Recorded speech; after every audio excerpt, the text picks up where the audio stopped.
vibe that I got last night is that there are people that will go against the code in order to tell the truth. Because I think that the theme last night was, when are we going to take accountability, and at what point will we stop being victims? And I think that it was some, if you look at it from Jazz's perspective, it was completely different than looking at it from Molly and Ava's perspective versus the other. I forgot what the other woman's name was, because really it didn't start with Jazz. It started with the other girl. Yeah, Janae. Back and forth. I don't. Yeah, Janae. It started with Janae. Yeah, it was started with Janae, and they was going. Ava and Janae was going back and forth. I think that if you're looking at it objectively and you're not from the culture and you was watching last night's show, I think it was kind of refreshing. It was volatile, but it was kind of refreshing because you don't see people just pandering to the agenda, and you got people on different sides. That's the vibe that I got from it. And if you listen, and if you looked at the chat along with the show, the chat was on Ava's side. The chat wasn't on the pro-black Well, side. it's not even about that. The thing about the show last night was like you two have far. There's no one in the middle. Jazz was to far right, and everybody else was to. There was no. I was in the middle. Well, you didn't really talk. You weren't really about shit last night, Anton. I did. I talked. I said, you know what? I said You don't true. count. You don't count, Anton. I said both is true. I said it was wrong for the woman to call that kid out of their name, and at the same time, you know, we are wrong because we don't hold ourselves accountable, and we always looking at it from a victim perspective. I was very much in the middle. Yeah, well, so what I disagree with everybody about is like kid, I do agree with what Jerry was saying. Kids is off limits. I don't give a fuck with nobody. And I'm gonna say this because every day when I pull up to a certain stop, it's a little girl. She get on the bus and she act like she playing hide and seek, and she got her eyes closed, and you forget how precious children are, how precious a child is, and the whole argument is because a woman decided that she was going to call a child. I disagree, Slimmy. What's there to disagree about? I don't think that kids are precious once they start being raised by demons. And so no, that's very much true. The kid was stealing. Wait, what? The kid was stealing the woman's stuff, and that's why she went off on him in the first place. And so I think that kids are a reflection of their parents. They're precious when they're born, but they're not precious once they start to grow up, because then they start to espouse the same sentiments or the same situations that their parents have taught them. So I don't look at kids past a certain age as precious. I be looking at them kids like, you bad as hell. How old was that kid that got called the N-word? I have no idea. I don't know the details of it. First time I ever heard about it, or that I actually seen a discussion about it, was last night. So I didn't see it, but I think it's easy to say kids are off limits until a kid does something to your kid. You fuck that kid. Well, we're not talking about a kid attacking a child. That's something totally different. Well, I'm just saying. But a 5-year-old, but they're saying it's a 5-year-old autistic kid. I don't. How do they know? That's what they saying. I don't care what they saying. How do they know? Niggas are saying anything. Mm-hmm. People saying anything. I don't know if it's a story. If it's a story, I mean, they're gonna know about the child. I don't care who it is. Where was their parents? That's the question, though, too. Where was the parents? So that means that the parents was neglectful because they wasn't even anywhere to be found in the first place. If your kid is 5 and autistic, then you should be right there with them the whole time that they out there on the playground. Well, I'll say this. I don't know. It's kind of hard to say that a 5-year-old autistic child, they could have just been rummaging through some stuff. Bro, they could have. I'm so tired of people using that label. Everybody ain't autistic. Your kid just can't read, fam. No, don't be like that, man. No. No, everybody is not. Everybody got ADHD. Everybody can't read no more. Everybody autistic. Everybody on the spectrum. Well, the thing is, though, we don't know that, bro. I'm not going for it, bro. No, well, you don't have to. You don't have to. But the thing is, though, that shit's still uncalled for. I'm sorry, man. Like, That shit is Oh, your ignorant as kid fuck. don't know. Your kid can steal because they autistic. I'm not saying that I'm not absolving the kid from stealing. All I'm saying is you don't have to use no derogatory slang. I You could just agree. be like, "What? You a thieving ass little boy? You No, thieving?" no, Slimmy, you moving the goalpost. I'm not moving the goalpost. What I'm saying You is, are. what I would say, I'll be like, "Get your big head ass out of here." I'm not gonna call him a nigga. Oh, it's okay I'm for not you gonna to call call him him. a I'm big not head gonna ass? call it. Hold on, wait. I'm not gonna call no thieving ass white child a cracker. Get your cracker ass up out of here. I'm not gonna do that. Slimmy, but we It's a already kid. established that. No, Slimmy, you moving the goalpost. How? Because we've established that that was wrong. I said it last night on the show. I said he shouldn't have been called that.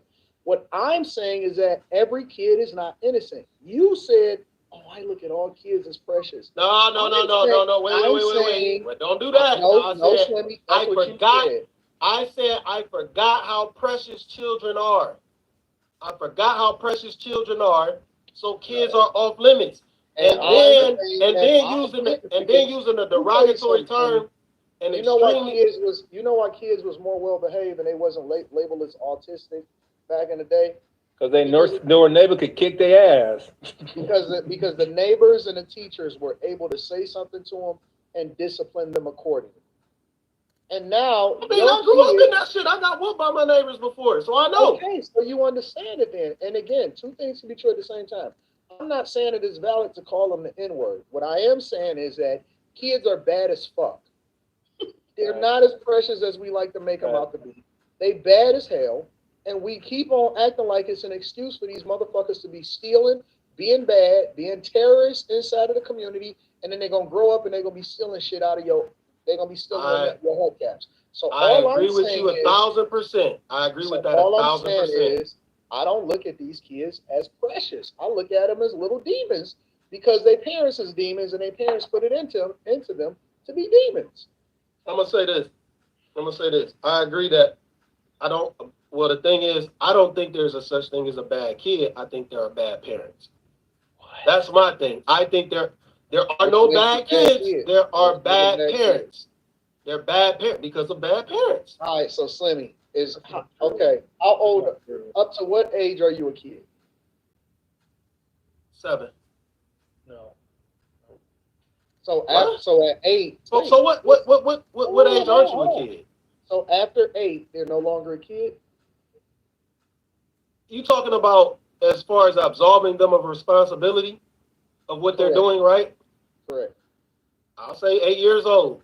You've learned everything by 8 years old. You learned what you shouldn't do. Now we're not talking about sexual shit, but you know what you can and can't do as a child. We're just talking about in general.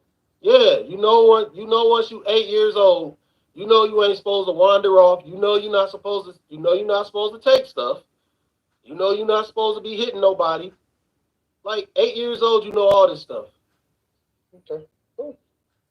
I'm just asking. But the thing is, though, my point is, a racial slur for a 5-year-old, I'm cool. Let me Like, that ask you a question.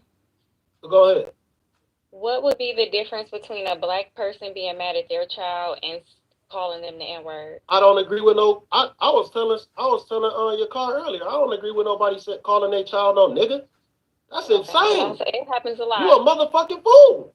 Black kids are used to hearing I'm gonna keep it themselves 100 being called with the you. N-word I don't believe a lot more by black people than white people. Well, yeah, but so it's gonna be way more inflammatory when they don't look like you. It's gonna But if sting it's a lot gonna be more. tolerated, it just needs to be tolerated. I'm not. If you Hey, an listen. N-word, you an N-word. Wait.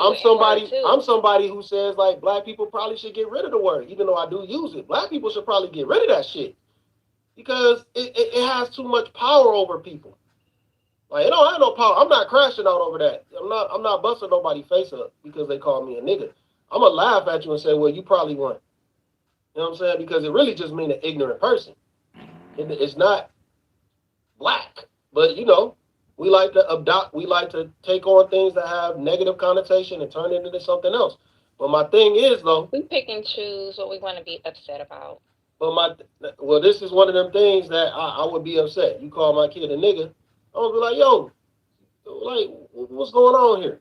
You can't do that. I'm not gonna put my hands on you, but it's Did the gonna be a parents say problem. that though? No. I mean, Are you gonna Huh? also discipline your kid from stealing out of their Oh, my stuff? kid gonna know not to do no shit like that. Well, then they're not gonna get caught that in the first place, right? I'm just saying it. I'm It just you saying can't. too. I'm just saying if it takes place, if something took place where my child was being called a nigga, Mhm. I'm confronting that person immediately. Fair Like, yo, enough, and I think you out of that's control. fine. But what I'm also saying, listen, nobody is disagreeing with that. What I'm saying is, where is the accountability? Because what I see, and let's be clear, I go to the schools and I speak at the schools. I deal with these bad ass kids. I talk to the elementary schools. I talk to regardless of their upbringing. I talk to the middle schoolers and I talk to high schoolers. I have people that bring me in to go and show them and talk to them and have a conversation with them. And we do the career days and we speak to these kids on a regular basis. These kids is bad as hell. And you know what happens? I talk to the teachers, I talk to the administrators, and you know what happens? They say that if they say something to the kids, not even put their hands on them, not discipline them, not They none of don't that tell stuff. on them. They say something to them, they go and tell they badass mama, they badass daddy, and they be up there. That the parents don't show up for parent-teacher conference, but they come up there to confront the teacher. And so what I'm saying is, I know that y'all all for, hey, don't say something to my kid, and I agree that using an N-word or a racial slur towards a kid is bad. But what I am saying is, two things can be true at the same time. Talk to your badass kid about stealing out of the diaper bag. Talk to your badass kid about going back to adults. Talk to your badass kid about having better manners, and talk to your badass kid about stop being bad every single time that they with you or they not with you. So if y'all want to sit here and acting like all of these kids is just cool and precious, no, they bad as fuck.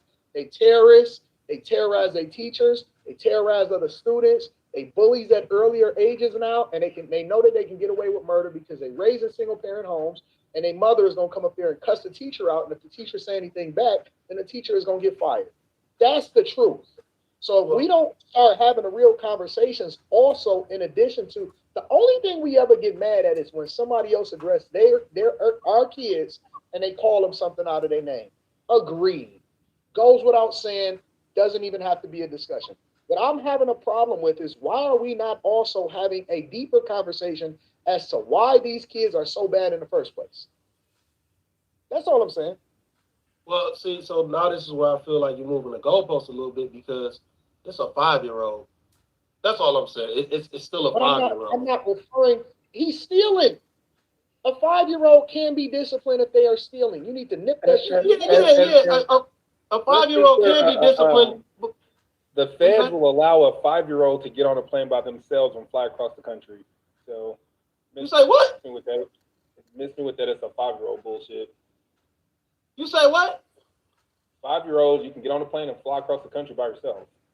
But they also have to be supervised by the flight attendant. I'm Random. wondering. Which means they're expected to act right, which means they're I'm wondering expected to how know many of these better. people in the chat that is supporting this dumb shit or keep making excuses.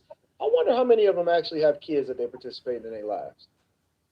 Because my first line of the kid's first line of defense is the accountability of their parents. And I'll be damned if my daughter ever go out and do something that she's not supposed to do. Because I'm going to have her ass before she ever head out there. Like, it's going to be, she can't do that shit. She cannot go out there and be disrespectful. She got to hold her tongue. If I ever get a call from her teacher that she said something that was out of pocket, we got a problem. Today, as a 17-year-old, we got a problem. And y'all keep making excuses for y'all punk-ass kids. I said it, your kids is punk-ass kids. Fuck your kids. Your kids is bad as hell. Now what? And I hate to see them coming with their snotty nose. Oh, They come keep on, on man. selling me. They keep on trying to sell me candy. Come on, man. You know what Every kid ain't Roscoe, man. Fuck that. Every Fuck kid that. ain't Roscoe knocking at your door. I said I was gonna be cool and I was just gonna let y'all kick it today. But we just gonna have to have an uncomfortable conversation. Every time I go outside, bro, your kid keep trying to sell me candy. That nigga be 5 and 6 years old. trying to sell me candy, and I see his daddy, over on the side of the street looking like this, trying to see if that nigga's selling candy. And y'all kids is bad, bro. Keep on hitting me with that same line. Yeah, it's for my football team. We're raising money so we can. So we can 5-year-old. we're raising money so that we can do my football team. And we gotta make sure that we get new uniforms. And if you have any dollar, I have some candy for you. And I'm looking at that punk ass daddy over there, got his kids selling candy in the cold. I'm so tired of this shit, bro. Listen, I know what's really going on, Slimmy. Am I wrong? Am I wrong? I don't get those kind of visits. I don't get no kids visiting me. They be selling candy and stuff. I don't buy it. I don't really. All that candy and stuff be nasty. Open up your eyes when you're talking to me. It's your off season, and I have to get some donations to my football team. I said, what school you go to? Anton. I swear to God, bro, I'm not. Lay off of them, man. Lay off of them, man. What school you go to? I think you're being mean. I'm not being mean. I'm telling you what happens. You can't do this in equation to a 5-year-old. 5-year-olds ain't doing this shit. They are. They are. They 5-year-olds pulling up on you. 5-year-olds. 5-year-olds? Not no damn 5-year-olds. I'll say 10. 8 to 10. I'm gonna take you over on Congress Street, and I'm gonna show you them, and then you tell me how old they are. They gonna be like 8 years old, man. Okay, Slimmy. Okay. They can't be no 5-year-old hustlers. Over there, Slimmy. It can't be no 5-year-old. I'm gonna vlog it. You know what? Detroit is different. You might be right. Detroit is different. I'm gonna vlog it. It might be I'm some gonna vlog it, 5-year-old and then hustlers. you tell me what you think. Well, Anton, have you had man. with a 5-year-old lately? Like, They sell me candy all the time. No, man. like, a 5-year-old still talking about, they think like they can be Superman tomorrow. Like, they just don't. They not our 5-year-olds. They must be eating different. You know that little Bow Wow was singing on stages and doing his thing when he was 6. His mama sent him to LA, so 5-year-olds aren't stupid. I didn't say they're stupid, but they are still at an age where guidance isn't. So they're gonna do things super adolescents. like maybe steal, and they just need to be guided. You know what? It's 5-year-olds that still get picked up. They still get picked up like this, man. I ain't trying to hear that shit. Ain't no way they hustling on their own, dog. They still get picked up. They still get picked up like His this. daddy is around the corner. He's watching like this. Get the fuck out of here. Man, this gotta be an exaggeration, dog. A 5-year-old? I'm a A 5-year-old hustling on the I don't want street? to hear shit from you, Slimmy. Hey, man, all right. I'm gonna just I want watch. I'm gonna wait and apologies see. from everybody. I want apologies from everybody when y'all see it. Man, I gotta see this. Man. Look, this nigga talking about he don't trust none of them. Those dudes were still making files. All them caps out see, they don't be 5 years old, man. They don't be 5, man. They don't be 5 with all them caps. They be like 7, 8, 9, man. They don't be 5 years old. I sound like a Slimmy, 3 or 4-year-old with all those caps in their teeth. Huh? Watch, Slimmy. I want you to keep All the that same energy. I don't know want a motherfucking apology, bro. The ones that I see, man, they don't be. But I want my apology, dog. That's all I'm saying. Anyways, y'all ready to get started with the show? Yeah. What's up, Ray? Hello. What's What's going happening? on? Nothing much. Now you know, Ray. Welcome to the chaos, Ray. The last time that you was here, Ray. Next thing you know, we was talking about women talking to older men, and we all had some stories. Mm-hmm. Carrie. Let me go ahead and read some of the super chats. Wait, what was that? What was Anton stirring the pot already. Knicks up 1-0, Cavs down 0-2, OKC Hey, down fuck you! 0-1. Fuck you! Slimmy, are you okay? That loss was crazy. Says It's Eric Lopez. LOSS, nigga. Mont says the fact that nobody realized Jazz is mental. No, she's not. Shut the fuck up, Mon. Ismail says Quentin not Damn. true. Jazz is doing too much. She dominated the talk and accused Anton of not doing shit for blacks. Jazz was out of control and delusional. Let me get Carrie back up here so she can act crazy. Jazz be doing too much all the time. McDyess says after watching the show last night, I believe Jazz is possessed by the spirit of Beelzebub. Molly is right. Jazz was rude and kept hogging all of the talk time. A.R. Smitty says this woman said the way we fix black culture is to be mad. Mont goes on to say, calling a kid an N-word is crazy. Even if he a little demon, I'll put my hands on the kid before I call him a slur. What? You'll beat it. There you go. You gotta be talking about a spanking. You From gotta be talking about a spanking the hand, bro. You gotta be careful. You got too many rules, nigga. From Chengdu, China, good morning. Shout out to my people out there in China. Yeah, that's what's up. Last evening to the panel and to the back chasers. HR is on deck tonight and blacked out. What's up, guys? Yeah, I'm on my best behavior tonight. Mont says bad parents create bad kids, Slimmy. Mont also says, nah, Molly, black folk don't call their That's what kids the I hard said. R. Mont says, we can't conflate the hard R with the one that we use. Shout out to my dog, Mont.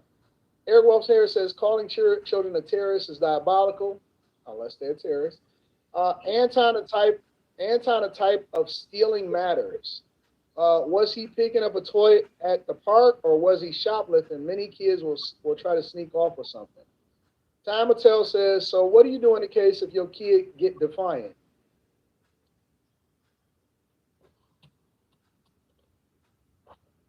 Is that a size 38 belt? That's how you fix that. Ma says Anton is facts. It's always the football team. Always a football team. Larry On Thomas says corner. kids are easily persuaded by others and what they see regardless of how they were raised. Not Anton, they be like 9 to 12, not 5. Slimmy, you tripping? I don't trust no one of them little dudes with a mouthful of silvers.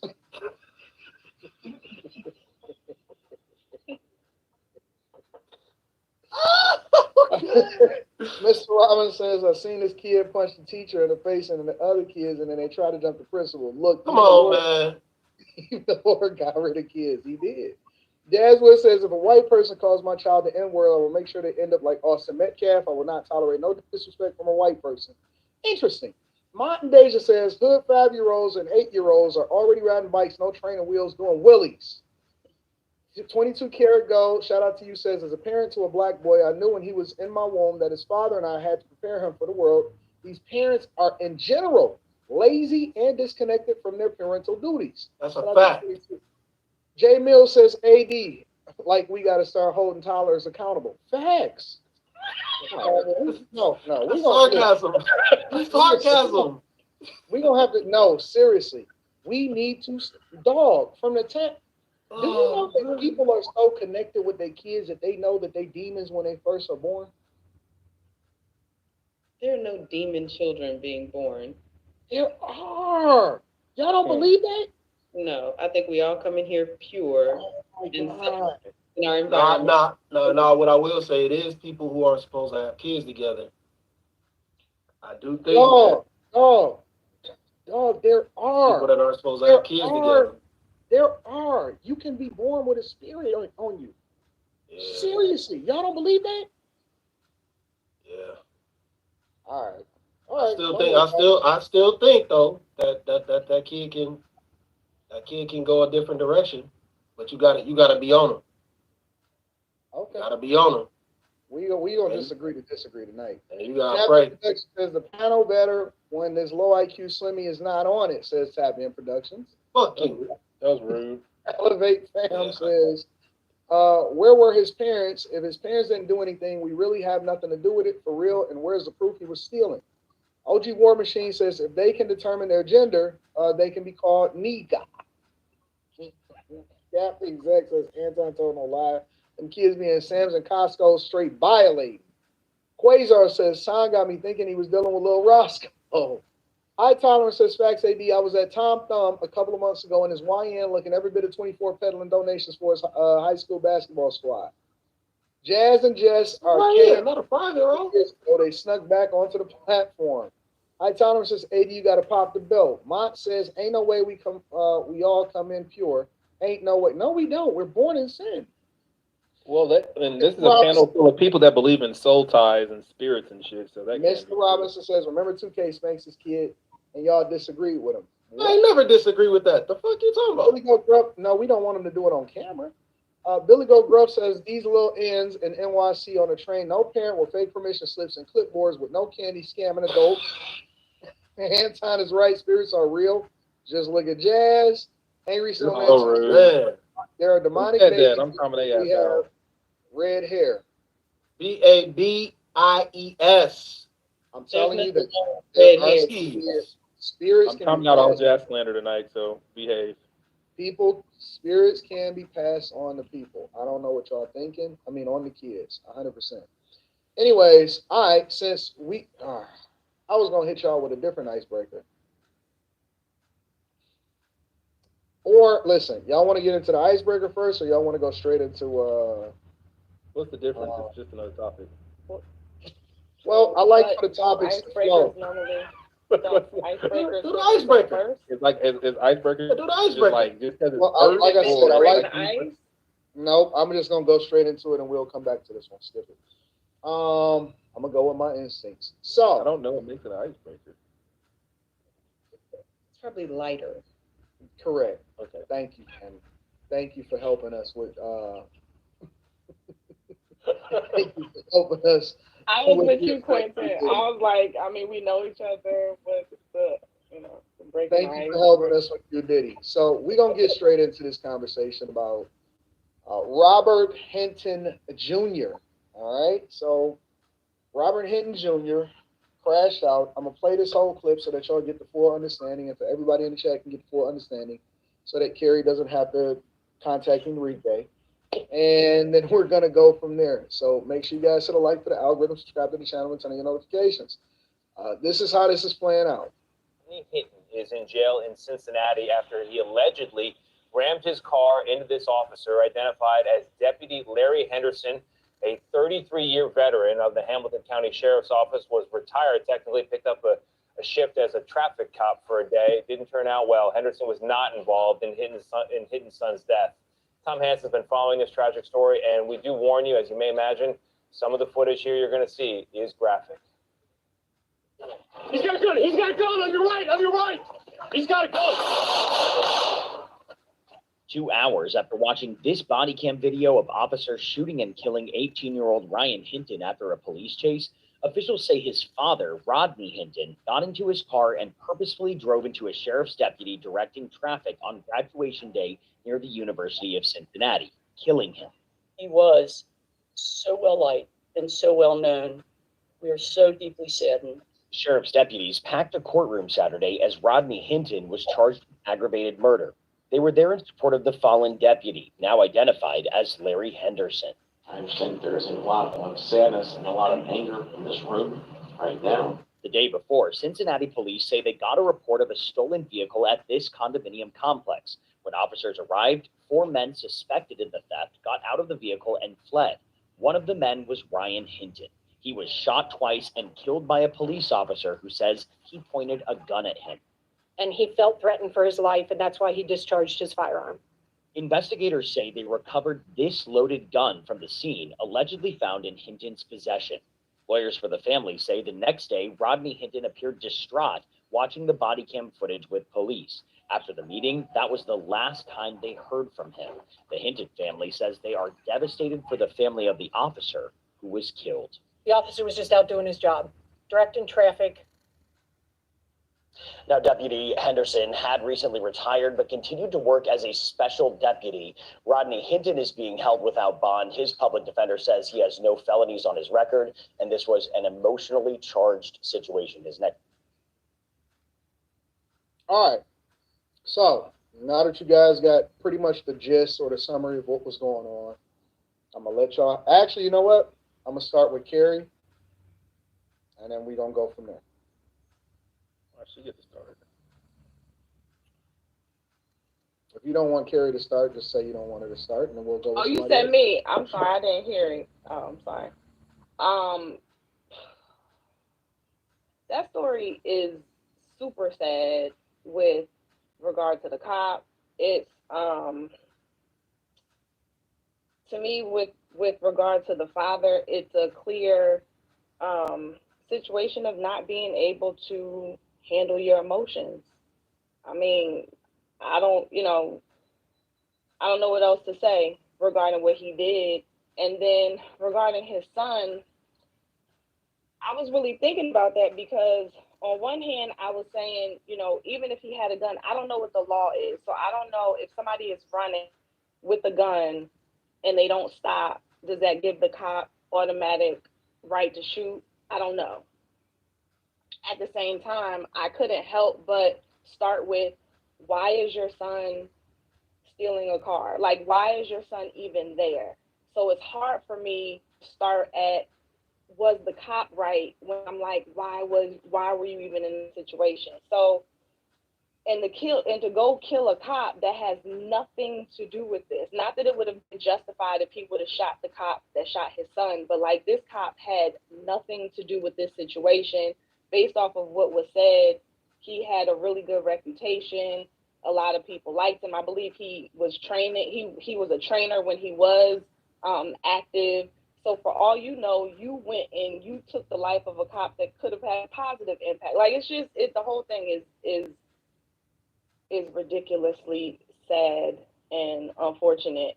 Then when I saw people posting their comments, like, the reason I even saw this was because two of the people who I'm Facebook friends with put up the photo of the father in the courtroom, and they're like, stay strong, black man, keep your head up. I'm like, really? And I'm looking at the comments, and people are. It was just crazy to see how many people were justifying his actions. Yeah, crazy. I want to ask you, what's the difference between someone controlling their emotions, or you said he doesn't have control of his emotions, or he thought it through and said, I'm doing this shit anyway? Then I would say not being able to control your emotions to me is the immediate thing that you feel, anger, whatever, the knee-jerk reaction that you might feel without running it through your own judgment filter is, to me, you acting off of your emotions. Now, if he calmed down and ran it through his own judgment filter and that was still his outcome, then he has bad judgment.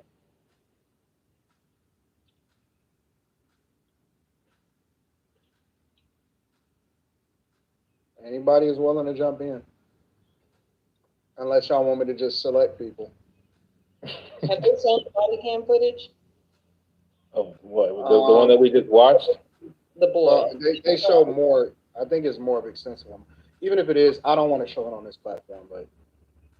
No, I was just wondering because what I saw was the boy running, and I'm not justifying any of this by any means, but if he's running and let's say the dad was like, you shot him in the back, there was no reason to shoot him, maybe that's what sparked his anger.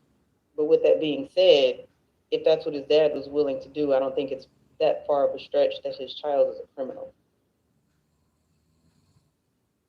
I'd have to second that. I was just thinking, I think it's a reflection of who the father is or who the parent is. If that is your ultimate decision, if that is whether it was an emotional decision or not, obviously it was an emotional decision, but it's clear that as Carrie said, that your judgment is just off to do something like that. And then it being at random, just a random cop because you felt um, that, your child was supposed to, I think it was a graduation that was happening that day or something like that for that high school. And I think it's all understandable, especially for parents. I think that anybody could imagine what he felt. My child was supposed to graduate today. And that can happen, but still, it's a bad judgment call all around. And I don't think that this was his first time doing something like that. Obviously, not killing somebody, but I don't think this was his first time lashing out in an emotional rage. So what if somebody in the cop's family goes because they felt like he unjustifiably got killed, and then he goes and he does something to somebody else or he retaliates against their family? Will it be justified? No. Well, none of it's justified. What are you asking right now? Well, I'm asking a question because there's a lot of people in the culture that are saying that this is justified and it's an eye for an eye and that they need to take one of theirs because one of ours got served. I saw that a lot. Eye for an eye. You seen that? You seen that? I seen that in this chat. Somebody typed that in this chat. Okay, so then is it now justified if... No, you can't justify that shit. Hell no. I don't think the father got justice. I think No. The father fucked himself over. Hey, you definitely can justify that shit. Oh, here we go. Hold on, bro. Oh, child. In what way, 2K? How are you? Because eye for eye. Nigga, that's not what that statement means in the best. Not what that means in the Bible. I'm gonna tell you what it means today. You take one of mine, I'm taking two of yours. That's so funny. No. Listen. Yes, stop. Listen. This ain't the same thing. This ain't the same thing, man. You gotta be smarter than that. Like, you gonna get your ass whooped every day in prison by police, justifiably because you killed a fucking cop. Nigga, the police ain't gonna be first of all, the police don't run the prison. All right, it's the people who run the prison got different obligations than police officers. Okay, I get it. Well, they not consider themselves the police. He will okay. Be the COs is gonna whoop his ass every day.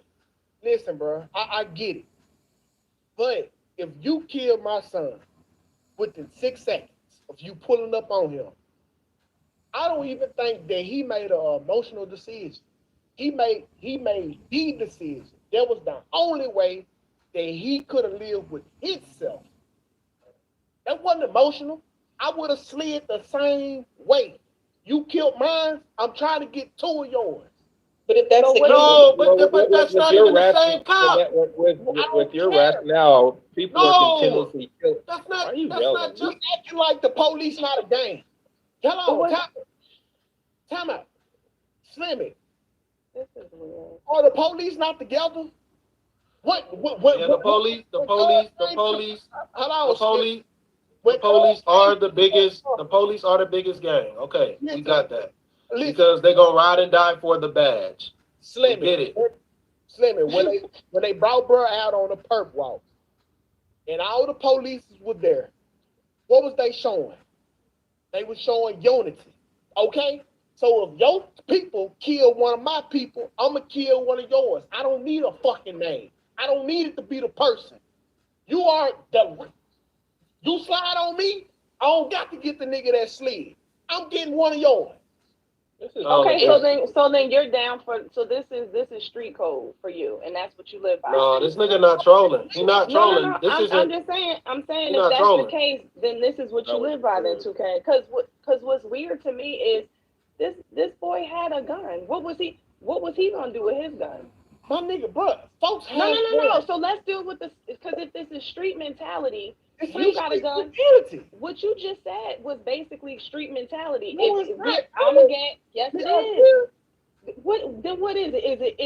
Is it intellectual mentality? Is it book smart mentality? No, it's not. Listen. No, it's not. Yes, it is. You kill one of mine, so I'm killing one of yours.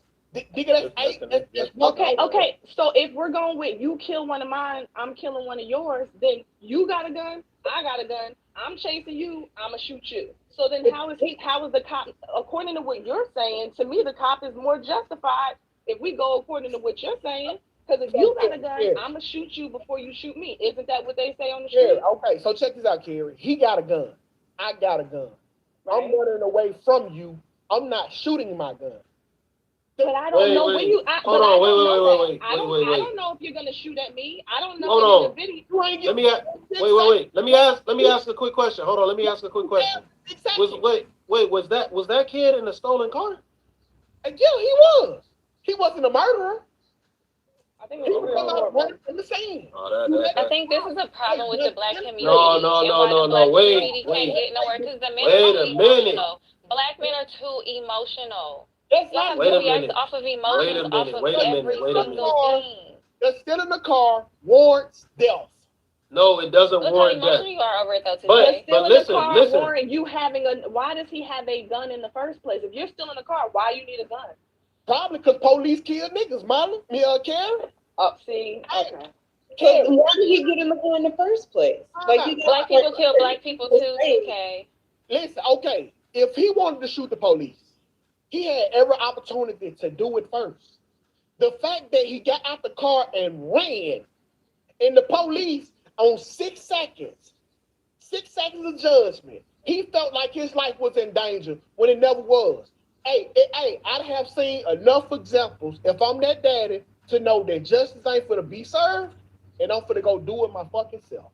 So if you know that justice is not going to be served, and you know that you need to have a gun in case the cops shoot at you, then you should also know that you shouldn't be stealing a car. You shouldn't be running from the cops with a gun. Like if all of these things are known, then why are you putting yourself in a situation for them to happen to you? Hey, people put themselves in situations because shit happens. No, but then that goes back on the father, though. Decided it. Listen, bro, I'm not mad at that daddy for reacting how he act. I do not think it was an emotional based decision. Of course it was. It was all emotion. Had to go. You take one of mine, I'm coming for 2 of yours. No emotions. That's logic. Does the father have other kids? Does anybody know? I don't know. I don't know. No, this ain't it, 2K.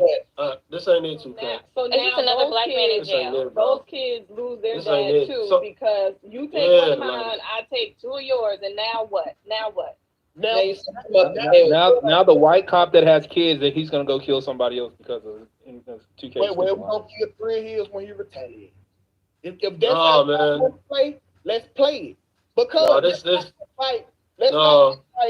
let's not act like police killing us and we waiting for justice to be served has been working. 2K, show me your badge. Show me your badge again. If I'm that father, I'm not waiting on a failed justice system. I'm for the go relieve. Stupid ass fucking So nigger so child now that so can't now act justice has now been served. I expect this from you. Shut the fuck up. So now did justice what? has been served. For the rest of the niggas, if somebody shoot you or some you love, you getting out there just like that too. Shut the fuck up. Shut No, up. I'm not. No. See, this the thing, man. You can't meet a crash out with a higher level crash out. What? The kid that little wait. Even though he was about to graduate and all that, he was still doing some dumbass shit. I'm not saying it warranted him getting killed, but he put himself in a position with police officers that he shouldn't have been in. If anything, just take the L and go to jail. If they gonna shoot you, no, they ain't gonna shoot. Wait, stop. No, hold on. They can't shoot you if you just sit in the car and take the L and go to jail. You will still be alive. Well, Still be alive. And again, if graduate, like I don't think he should have, like, it's unfortunate he got killed, right? But I love how we're bringing in all this significance now. If his graduation was so meaningful, all these things are so meaningful, why are you stealing a Kia, whatever kind of car, with your friends, with some gun? Why? Why? And then the cops run up, and instead of just, y'all got us. everybody flees. Is Like, graduating just high help school me even a out. big deal? How important is your graduation? How Karen, important is it really? They're not thinking about the correlation of the importance of Wait. those events. Wait. Mistake. let me know when y'all get done bullshit so I can get you. No. 2K, you out of control, bro. No, I This ain't. don't happen like that. You This don't happen like that. This shit only happens because they want to publicize this shit so they can start another race, so they can add more to the race war. That's all it is, man. It's the same plays. Bruh. It's the same fucking plays. But we don't want to wise up. We don't want to wise up and be like, yo, that kid shouldn't have did that. We cannot, but it's a whole different way you can approach this. You go to that, hold on. You get to that police station and you got to protest. Like, yo, we want him off the force. He used his weapon. He used fucking protest. That's the only way. You can't go there and crash out and lose your life. Slimmy. He just ran down. Wait. He just ran down a cop. I don't give a fuck. Slimmy. Why are we trying to protest to a bunch of white people who got everything through fucking violence? They didn't protest for the Molly fucking wants to lady say in something. Came off America. of mute. I just think Protest to get everything they got. They I took think we it should through let Molly violence. talk.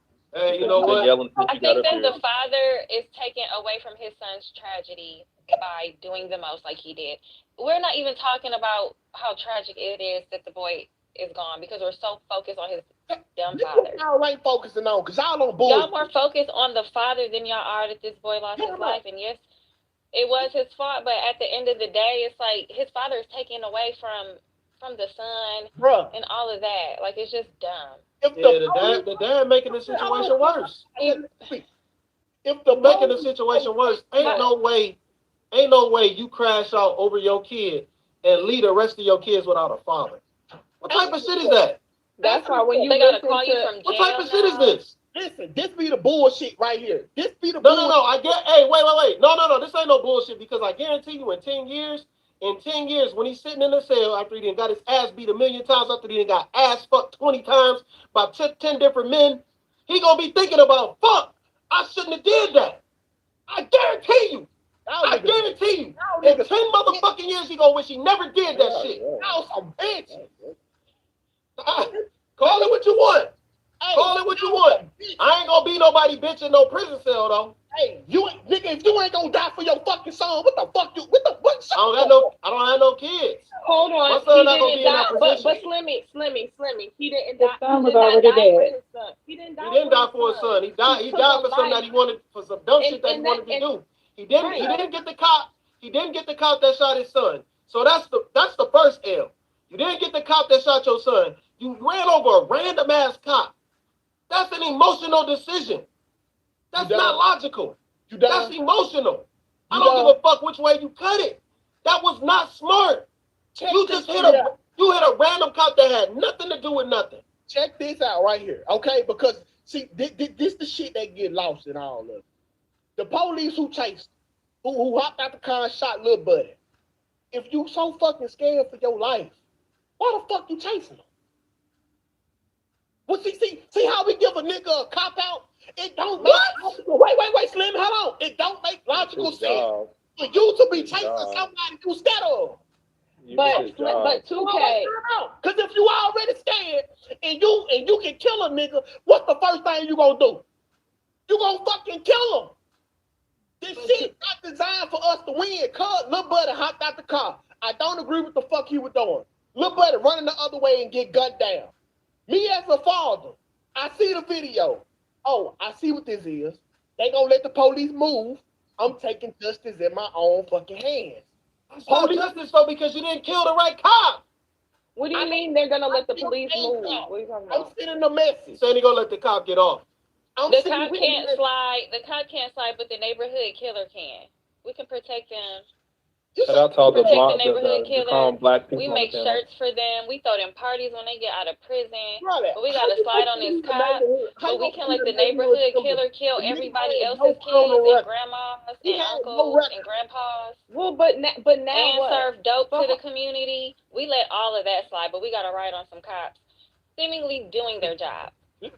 Like, get the fuck And, out of and, here. and now what? Hey, I ain't gonna lie. Somebody, and now, hold y'all on. are Somebody social type warriors weakest for the wrong revenge ever. causes. That is the worst type of revenge. You go into prison, you didn't even get the right person though. That's ill. And so now what? That don't make no type of sense, man. Bro, we be going to war killing folks. We be going to war killing folks we ain't got no problem with at all from a whole different country. You can't tell me killing a nigga. You can't conflate this with that. Revenge. You can't conflate this with that. But You can't 2K, conflate this with that, bro.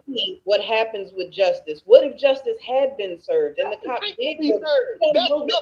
But we could have waited to see what would happen, and then let's say it doesn't work out, then you seek out the right cop. That would make more sense if that's your sense of justice. No. We gonna listen, bro. If I know you were blood and I just got killed, y'all just killed one of my homies. The first one I see getting it. So if you're a police officer and you just killed one of my homies, the first one I see getting it. So he was a crossing guard. He wasn't a police officer. It was just happenstance. So here we go back to you're using street mentality. So is that what we're using? Is that what? Okay. So here's the thing. If we're using street mentality, then somebody's going bound to get killed. So if we're using street mentality, then he shouldn't be surprised that his son got killed. Well, you shouldn't be surprised when he go slide back. You don't need a reason. Street mentality. That's so ignorant. That's so ignorant. Hey, 2K, I'm disappointed in this, man. You got kids. 2K. It's a different thing. 2K. You gonna leave Bricks alone in this world because a cop did some dumb shit. A cop was off his job. A cop made a fatal mistake. He fucked up, and the cop not gonna lose their job. You gonna leave Bricks without a dad? You gonna go to prison? Yeah, I'm going. I'm fucking going, bro. What is we talking about here? The cop get to make a mistake and take my child life, and I got to do what? I got to do the right thing. Hold on. Oh yeah, Slim, I forgot. You want me to go down there and protest with a poster board like that? Like I'm saying it was another option. Like that's the only first option I could think of. Option. My son got rough in his You can't think along these lines. When I see the sentiment and when I see people have this reaction to this, it makes me think that I think that they should have gave y'all what y'all asked for when y'all said defund the police, right? I think that I'm okay with what's happening in Chicago. I'm okay when they are down over 2,000 police officers and the police officers are saying, well, we don't want to police in this, or we're going to go over to the suburbs of a different state and we're going to get recruited over to this place or in Florida or whatever. And we're just going to do our jobs over there where the people support the police officers and where they say that, yo, we actually advocate for you guys and we appreciate y'all for coming over here and doing it. What I think should happen is that they should leave the black community to itself. All urban communities should be left to turn into Oakland, to turn into inner city of Chicago, and to turn into the worst places in the United States of America. Stop. If it gets to the point to where now people are saying that they want a war against the very people that's the first responders when they have an issue, I think that they should they should give the people exactly what they asked for. You want to defund the police. You don't want a presence. You don't want you okay with them running around with guns and Kia boys and all of this stuff. And you're gonna go and retaliate against a cop. Actually, not even a cop. He was retired and he was a street crossing guard. He was a street crossing. I can't get with that. At a high school graduation. I think that they should leave the black community to police themselves or fix themselves. Don't show up. Don't answer no calls. Let them do what they want to do. Let them use their dollars doing whatever it is that they want to do, and let them fix themselves. I'm okay with that. I used to think like, man, you got to protect people against themselves. You got to make sure that they do this, whatever. No, I think that you should leave the grandma to the dope dealers. I think that you should leave the people to themselves, and I think that you should defund the police and move those resources away from the communities and start having them in places where people appreciate it. And I'm cool with that. Listen, bro, at times you can say all that, all right? And we need the police, okay? But every time we call y'all, the first, and you already scared for your life just because you got the call, and then your next step is immediately murder, you need to quit being a police officer. No, Okay, I think that they should do when black people said defund the police, give them what they want. This is This, why this is not even something that we should debate. I think that people should just do it. I think that that's the solution. I'm all solutions oriented. You know, I'm not really interested. I know what's bad and I know what's good. I know that the father was wrong. I know that the son was wrong. And I don't believe that any police officer is interested in just going out there and just willingly killing somebody. I don't believe that. I just don't. I know too many of them. I coach a lot of them. It's not a blue wall. It's not a gang type of thing. It's not. And I know some of them in real life, and I coach a lot of them. I coach them in Philadelphia. I coach them in Cleveland. I coach them in Detroit, and I've coached police officers in Los Angeles. So I know what their sentiment is. Their goal every day is to make it home to their families. They know that it's a possibility for them to get maimed. There's police officers in Chicago. They not even black. Some of them is women. Some of them are men. And they just walked out to their car after they shift and they got their brains blew out by somebody that just had a vendetta and wanted to commit a murder. And we don't come to those. We don't say nothing about that. We don't ride for them. We don't say, oh, they need to get their lick back. We don't know none of them. Most of these people, I know police officers that just got recruited. Some of them is 22, 23 years old. They really believe in their heart that they're going to make a change in their community, and they live, work, and play and police the same communities because they actually want to participate and they know the people and they actually want to do better. And it's people that hate them just because they're trying to do the right thing for their community. So I believe that we just need to leave them to themselves. I think that the black community should police themselves, see what happens. Let's do an experiment and let's give them 10 years and let's see if crime drop or let's see if they're more happy with the results. And remove police officers out of it. We can't keep going in this direction and thinking that it's okay. We can't. You're right, Anton, because if you white, you could go shoot up a school and come out alive. You can come out to white people. Police. But the white people don't advocate against the police. But still in the car, we gonna murder this nigga. This a free body. This a free fucking body. Well, let me ask this. Let me ask this though. Let me and come out. Let me ask you this. So 2K. What if he shooting up anything have to do with anything? What if he discharged that firearm? What if he discharged that firearm before he took off in the car? What you say? I'm just saying hypothetically. What if he just discharged that firearm before he took off in the car? He didn't. We don't know that. What if for? We don't know that. We don't know that. We don't know why. We don't know why he got. We don't know what took place. We don't know what took place. This would have been the first thing on the news headline. Shots fired. How am I moving the goalposts? Everybody talk hypothetically. No, you saying what if that didn't happen, Slimmy?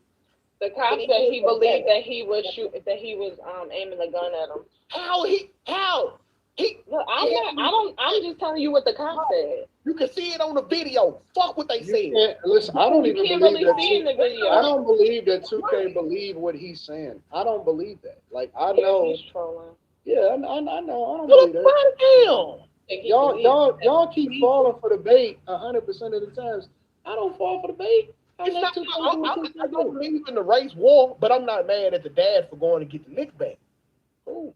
I don't believe in no race war. I think that was a stupid decision little buddy made. But am I mad at the dad for slide?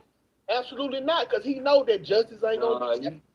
Is justice now served so that everybody should go home? He served the justice. I can sleep better at night knowing I got somebody for my son. I bet you the rest of his family doesn't feel that way, because you could tell that the attorney had to be strategic in how they were able to how they explained the father's behavior. Whatever. I know that they realize. They don't. They got an attorney from Cochran someplace. No, he got a public defender. Wait. Hold on. I do got something to say. Okay, so if it wasn't about race, why didn't he run over a black cop? I don't know. No, I'm not talking to you, 2K. If it wasn't about race, why didn't he run over a black cop? Why didn't he run over the first cop? Why didn't he run over the first cop that he ran into? He would that the father was upset because he saw white cops killing his son. Bruh, So he ran over a white cop. How we know that ain't the first cop he seen, Slim? What? We don't know that. You think that was the first cop that he saw? The guy is not a cop. I don't know why y'all keep saying that. He's The a guy is crossing not a guard. cop. The nigga's a retired police officer. He's a special. He didn't know that when he ran him over. He didn't know that when he ran him over. He's a special deputy. They still wear the uniform, bro. Fuck them. Get them out of here. Fuck them. You got to go. The first one I see on site. I can't get behind it. I can't get behind that, dog. This is You don't have to. You don't have Molly to. now. This is why. I don't.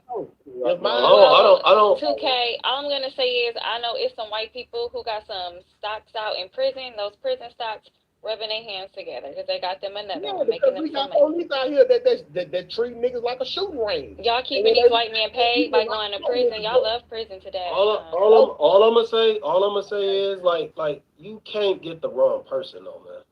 No, You can't Ain't get the no wrong right person.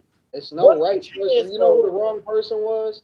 His son that was out there committing crimes and doing the worst shit. Because I'm going to just tell you this. Usually what happens is the time that they get caught, it's not the Ain't the first first time. time. Yeah, it ain't the first time. So if homie is out here riding around as an 18-year-old with pistols, stealing people's cars and committing crimes and being the worst for the communities, and we all know who the people that's doing shit, and you know, and here's the worst part about it. Then you We prepare know to our die. kids. We know our kids. We know when our kids is doing shit that they ain't supposed to do. We know when our kids is riding around with the wrong friends. We know when they're in the wrong friend group. We know when they're in the shit. And you tell it, I say that the kid was a reflection of the father, clearly. And both of them was emotional. And now the kid is the one that have to pay the price for the neglect from the parents from raising them the right way. So y'all can say whatever the fuck y'all want to say. I stand on what I say. Listen, bro, y'all can say whatever y'all need to say. If this nigga was a deadbeat dad or absent dad, he wouldn't have did what he did for his son. That was beautiful. Well, they said some people put in the chat that he had kicked the kid out the house.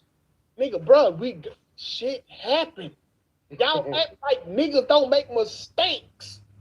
You know Wait what a this minute. reminds me of 2K? It reminds me of when you were talking about women, and I forget what the topic was, and I was saying something, you're like, Carrie, you keep giving all of these excuses instead of holding them accountable, and every single thing that gets put on the table, you're like, yeah, but, why won't you hold the father accountable? Why won't you hold the 18-year-old accountable for their actions? If you listen to me speak, I have told you, I don't agree with it.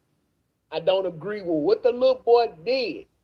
But I'm not mad at the daddy's decision. Fair. But was should the dad have done what he did? I get that you're not mad at it because you probably understand, but do you think the father should have done that? In this climate, where justice is rarely served, I can understand his daddy's sentiment and want to take it to his own hand. Your son comes to you and says, Dad, if this happens to me when I'm older and I'm a father, should I do what this man did? Yes or no, Dad? I can't give him that answer. He got this. Hey, how the father is standing on business and he didn't even get the right person? It's not about the. I keep telling you, Slim. It's not about the right person. No, it doesn't. No. It's not justice. If you don't hit the right person, it's just like if it's a gang war. Bruh. Wait. Let me finish. Hold on, because this is we where got to move on to the next subject after this. It's just like a gang war.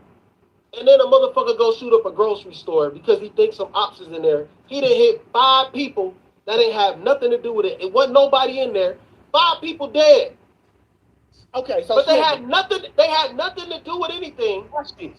How is that revenge? How is that justice? Slim, watch this. In Tulsa, what started the Black Wall Street, okay? They said a black man, they didn't give a fuck which one it was, had did something to a white woman. They fucked the whole city up. They bombed the whole city. I ain't hear y'all niggas but saying shit about that. They fucked the whole city up. Every black person got to go. It was And y'all cool. have married more white women since then. So what's your point, 2K? What you say, Mama? Y'all have married more white women since then. So what is your point? Molly, what the fuck does that matter? Why are we bringing up something that happened 100 years ago when y'all have married I'm just giving more white people Listen, if you since fuck that listen, happened? Like y'all if you don't listen- hate white people enough to not to if you marry them. listen, example was just given. The same thing happened, but worse. Wait, what year was this? What year was this? 1919 or something. It don't fucking matter. It's the example. 1920. It don't matter. Anything about it? We weren't even This here. is 100 years ago. What do you mean? We weren't here for slavery. Do it fucking matter? Do it fucking matter? No, it doesn't You matter. said we didn't Y'all say cry nothing about about it. slavery. I don't think they tell you the truth about Y'all have slavery. gotten more rights though. No, Y'all now are marrying their daughters. So I feel like be quiet about anything that happened in the past. Y'all got y'all way. Oh, do you need a recent example, Molly, so it can stick in your little ass head? It's not stopping y'all from marrying their daughters, so who It cares? will never stop us from fucking Y'all nobody. be crashing out over these white girls, so who cares? Y'all will transfer y'all wealth to the white community. Probably So why are probably we still not even doing on it? camera, man. This look crazy. Her talking like that off camera. This don't make no sense. Molly don't make no fucking sense right now. Yes, you do. Hey, that shit with your camera on. I got to see the face. Oh yeah, he trolling now. He trolling now. He trolling. Hold on, we gotta go to the next subject. We gotta go to the next subject. 'Cause otherwise, Carrie is gonna be mad. So. This is like a fake mad, fake rage, fake rage. Fred Aquarius says, "Baby, Y'all being crazy right now, bro.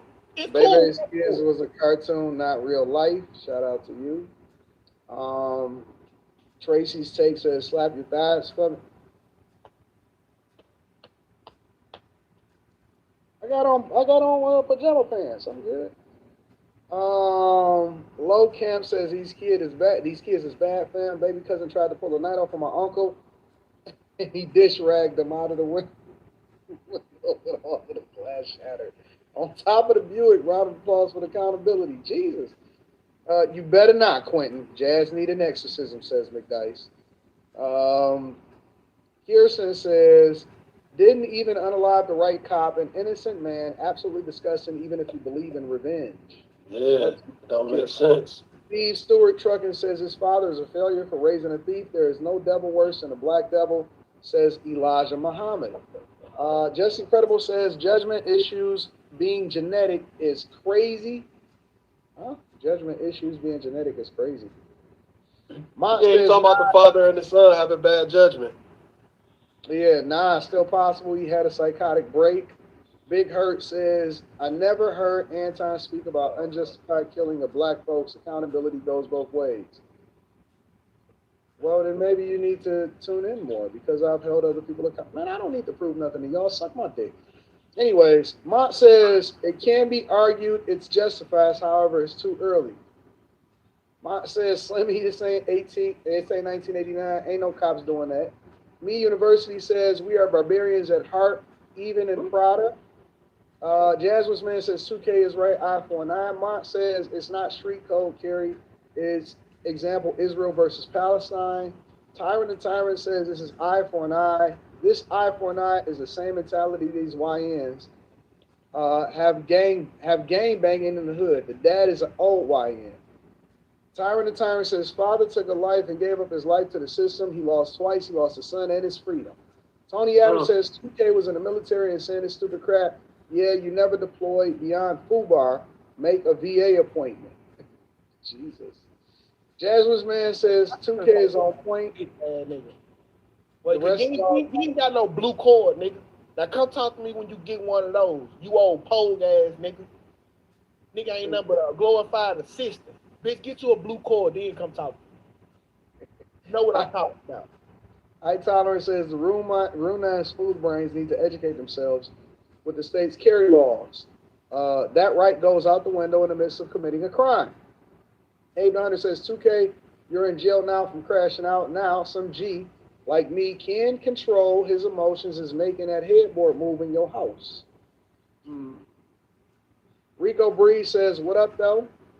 Red, White, and Blue Island Boy says, so it's justified if Austin Metcalf dad take out Carmelo Anthony, eye for an eye, right? Hash Howard says, what up? Elevate Fam says, if only the kid had and the dad had a better situation. Tony Adams says 2K is the head ringleader of the Justified Crash Out Black Folks Leagues. Come on now, you sound like jazz. Rico Breeze says 2K is ignorant as fuck.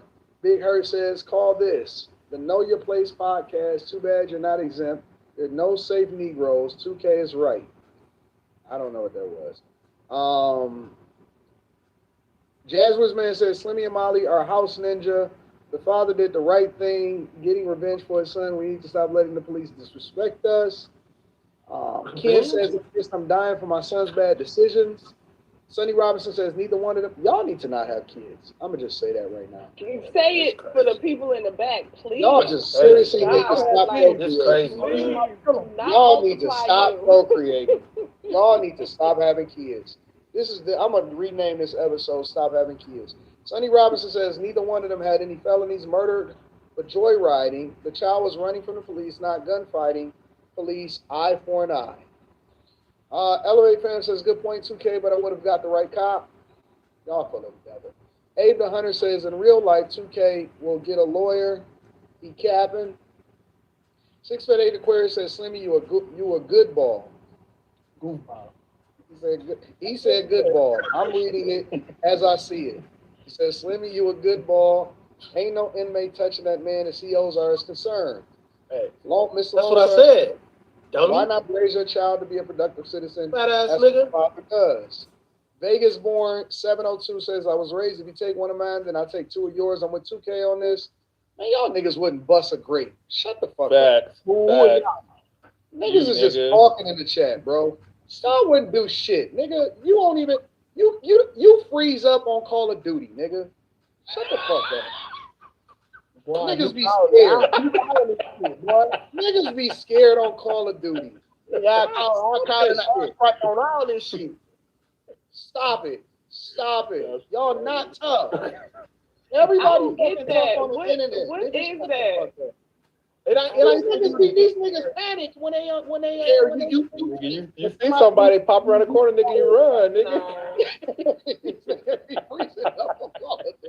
They don't even stand and fight. They leave their own team and call it duty. I hear you UFC fighter, bro. Look at the nigga picture. You think he ain't about that action? Man, shut that shit up, bro. Don't nobody give a fuck about Like, get in that octagon with him, Anton. I'm not. No, we talking about shooting.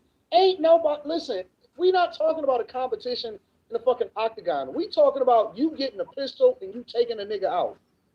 Anton, You gotta no. You gotta be a different type of dude to go out and premeditate. Get the fuck out of here. It's a different type of dude to try to kill a nigga. We're talking about bad judgment. We're talking about bad judgment. He's basically bragging about saying he'll have bad judgment. Like, that's what y'all don't understand. That is bad judgment. It is. And that's sad. That is sad that grown black men can't even say that was the wrong decision. I understand.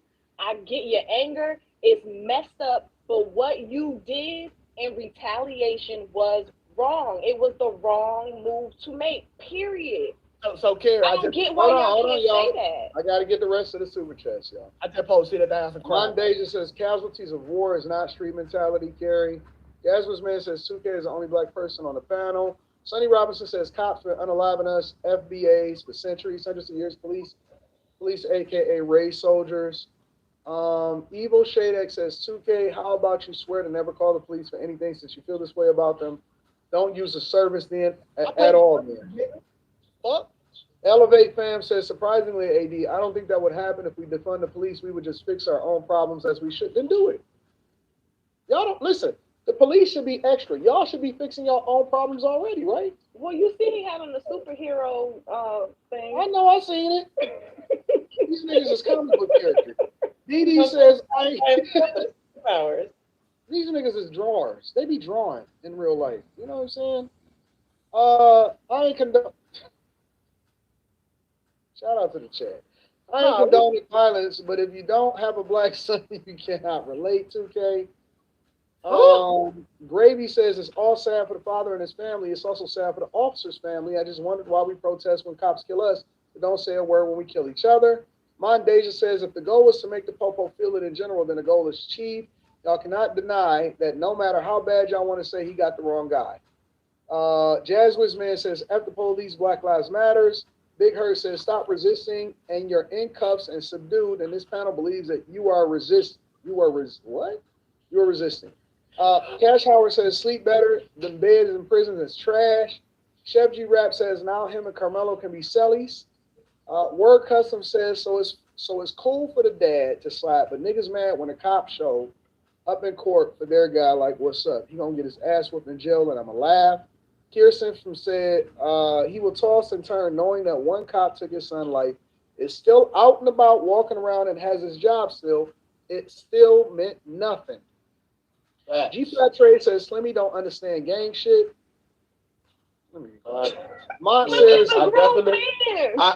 I definitely do understand gang shit, and I stay the fuck away from it because it's dumb as fuck. Don't go into it, bro. Anton 9 ain't OD for the panel. Send me a link. Rio says we can't beat them at their game. 2K, bro. History should have shown you that the cop not gonna get no consequences. The dad's life is over. Checkmate. Unbiased Raw says he's simply sending a message is what 2K is saying. I was infantry too, 2K. Thank you for your service, says 648 Aquarius. McDice says Molly has mastered the art of making you look like a Room 9 alumni. You bring a gun, she'll bring napalm, says McDice. Ramon the Goat says Nat Turner 2K on the panel tonight. White Jodeci says 2K got single mother emotions. Mr. Bubble says black people need to stop complaining about white people when black people know more people who look like them that hurt people who look like them. And MP says he gonna crash out. He should have got the cops.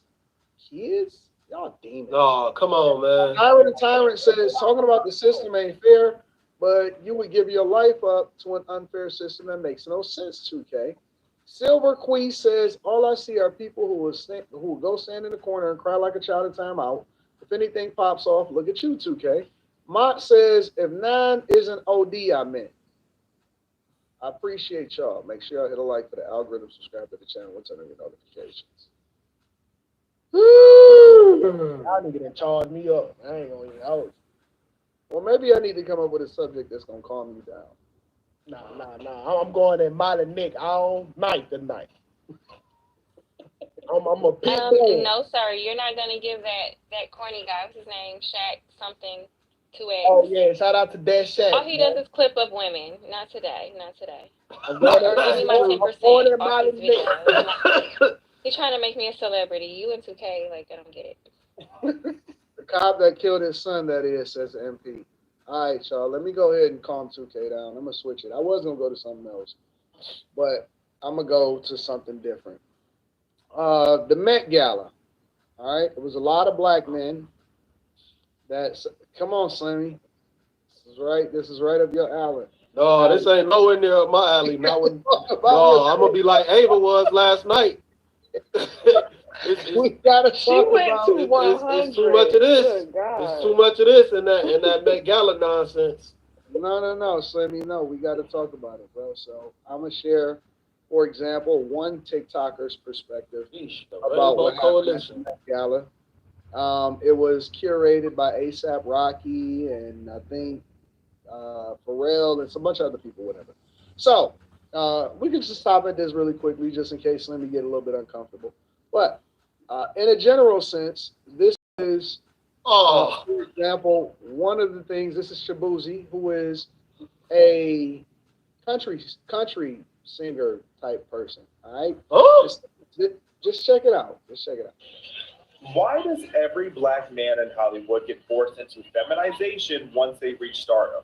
Mind you, the theme of the Met Gala is about black men influencing fashion. So why is he, a black man, dressed like a bohemian woman? And if this was really how he wanted to look, that'd be okay. But this man looks visibly uncomfortable. And after what Cat Williams had to say, I'm asking a lot of questions. I don't know why they have that dude calling another nigga gay. That makes me up. Wait. So they got a sassy man to cover it too. It looks like a street. Yeah, sassy man talking shit about another sassy man. That shit weird. as Okay, fuck. well, here's the thing, guys. All right, sassy men galore. Men are showing up to the Met Gala dressed sassy. What are your thoughts? And then what do you take away from this whole situation? Anybody can go. I think what's his name, Andre 3000. He showed up standing on business with his piano on his back. So shout out to him. I think he looked like a street fighter or something, not like a woman. But I also think that He was just like Raiden. but I do think that there's an agenda to feminize Black men in general, and if these are the people that the little boys are supposed to be looking up to, they're putting the message that they want out there. They want everybody to be feminized, except for the women. But anyway, carry on. Ray, what do you think about this? I'd have to second that. I think that it's like a trend. It's like a trend, especially Black men to which obviously it's nothing new. This isn't the first time that we've seen that at the Met Gala, as far as guys pretty much dressing up like women. And then you have a lot of the women there who are dressing up like dudes this year. I saw a lot of that too. So I don't know. It's just very weird. I didn't get to see a lot of the looks, but it was weird. Carrie, through a Christian woman's eyes, how do you see this?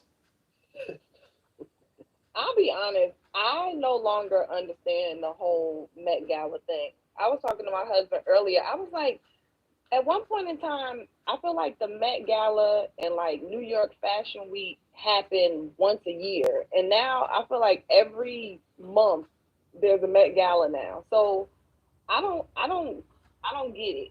I do know that there is a different level of artistry when it comes to like avant-garde and all these different kind of like outlandish types of fashion and presenting yourself. But I do agree with what I think Kim might have said it first. I do think that this is just giving more and more permission for men to dabble in the feminine pool and women to be wherever. I don't know what pool they're in anymore. It's making it way more acceptable. But I don't get it. I didn't understand the purpose of this. I mean, to me, it's, hey, I feel like y'all are more online to wear this type of clothes. Cause like y'all be acting like bitches anyway, so you might as well put on the bitch attire. Okay? Hey, if the police feel like they can just come kill your son, then hey, let's just throw these niggas a dress to put on. And I know they'll do that. So, I mean, this is right on line with you guys advocate for, if you ask me. So shit, this it right here. This look, we might as well dress like bitches be acting like them. I don't even know what to respond to from that. Yeah, this bad. That's the uniform, man. Hey, I don't know what you're saying. I just think they get the new stars like that for real. Cause you couldn't get like an OG like Future or like Q Diddy said, Andre 3 Stacks. You couldn't get them to put that on. So that might be the entry fee for the new celebrity.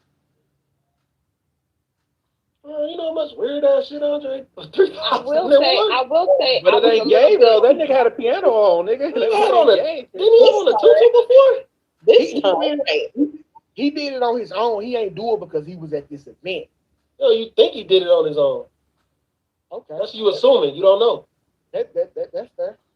I was a little disappointed in what Halle Berry had on.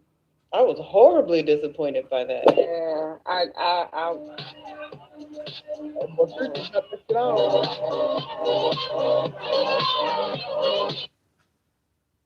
Hey, he ain't gonna do no. I mean, at least he got on pants and the shirt. Like, at least it looks like a That looks like male. outfit. That looks like male attire. But his hair, I didn't know he did his hair like that. Sparkly? Cut his dreads. It looked like a tracksuit. He just slapped the tie with it. That's what it And looked like. gold with some glitter. Yeah, it looked kind of tacky, but you know. Tacky, Slimmy, what you talking about, bro? Hey, hold on, man. Ain't no Future It Slim. do look it does look like a tracksuit with a tie. My nigga, That you ain't, suits are fitted. They're not no, bad. no Future slander will be tolerated on this live. These What? Future's the thought god. Y'all niggas ain't for to say shit bad about Future. No, you said that Future What? ain't gonna be like that at the Met Gala, so I wanted to show you what he He did. wouldn't. Future Yeah, got that's not feminine. That's not feminine. They got they got some sequence in there, which is Sequins was walking- are feminine as fuck. he was walking a fine line with that, but it could be posed as iced out. I'll give him the benefit of the doubt. Like it's supposed to Gay be adjacent. icy. It's supposed to be icy. It's supposed to be icy. I'll give him the benefit of the doubt. But the hair, Not the hair, that was looking crazy. How the hell looking crazy? It ain't no different than when them niggas His got. hair ain't blonde. It's actually gold, but whatever. I don't see nothing bad Future had. So you was rocking with what Future Y'all rock? niggas be fans, man. This I nigga watched talking, that. you can't speak on Future, bro. Suck his dick there, bitch Wait, ass wait, nigga. wait. Not you, 2K. I'm talking about a nigga in the chat. Let me ask you a question. Let me just ask a quick question. So why That shit can't crazy. any of the men dress like men at the Met Gala? Why is it always either super feminine or it's borderline feminine? That's what I'm asking. Yeah, that's weird. Why is there Probably because the people Dwayne Wade had on a normal suit, but y'all don't want to show him because y'all think he's gay. I didn't even know that the one I don't well I Yeah, didn't he had on a I'm normal, gonna he had a just be honest. normalized suit on. I didn't look at all of the people that was at the Met Gala. I I've did. seen He a had a lot of the normalized suit guys. on. we probably need to look at who dresses, What was his like who nails the doing? designers are. What Well, was we his know the nails? designers are zesty. Wait, They don't what was need his nail? Wait, You don't what have was to. what was his nails doing, Quentin? They're black.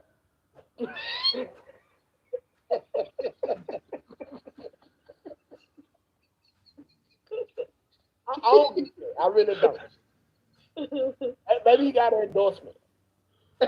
Oh Lord. Maybe Yeah, he he got an endorsement. got an endorsement. He got an endorsement, all right. I don't know, bro. Would It's y'all just ever sad, go, man. would y'all This ever shit- go to the Met Gala? Because I just looked it up. A lot no. I had of the something to celebrities wear. don't. A lot of the celebrities don't. They don't have to pay to go, and this is an opportunity for fashion designers to put them in their stuff. So I just wonder how much of it is based. Well, yeah, because some of these people probably don't even know the purpose of the Met Gala. It's a who's who be there, in the entertainment industry. So, and if you don't have your own, I don't know if a lot of men even have their own sense of like male fashion. It seems like male and female fashion have become all one. Yeah. I can So see it that. seems- Though, It seems easier for men to be accepting of a designer being like, yeah, wear this. This is the look. And it's like, but it's a skirt. But Yeah, it's the look. Future Okay. did look like Future did have a little bit of Wanda Sykes going on in there. yeah. Like I said, no Future slander will be tolerated, bro. I'm not hating on his He's a game and what shooter, he's nigga. doing You and better how he watch out, knocking nigga. down. I'm not hating on who he knocking down. I just said he looked like Wanda Sykes. Oh, because of the hair. Yeah, He he looked like the hair Wanda look Sykes. crazy. Say it was stud attire. Y'all better. I mean, though, if I don't understand why they going to this shit if they know it's like a zest fest. It ain't a zest fest, but Why you even there? I do It get is a zest fest.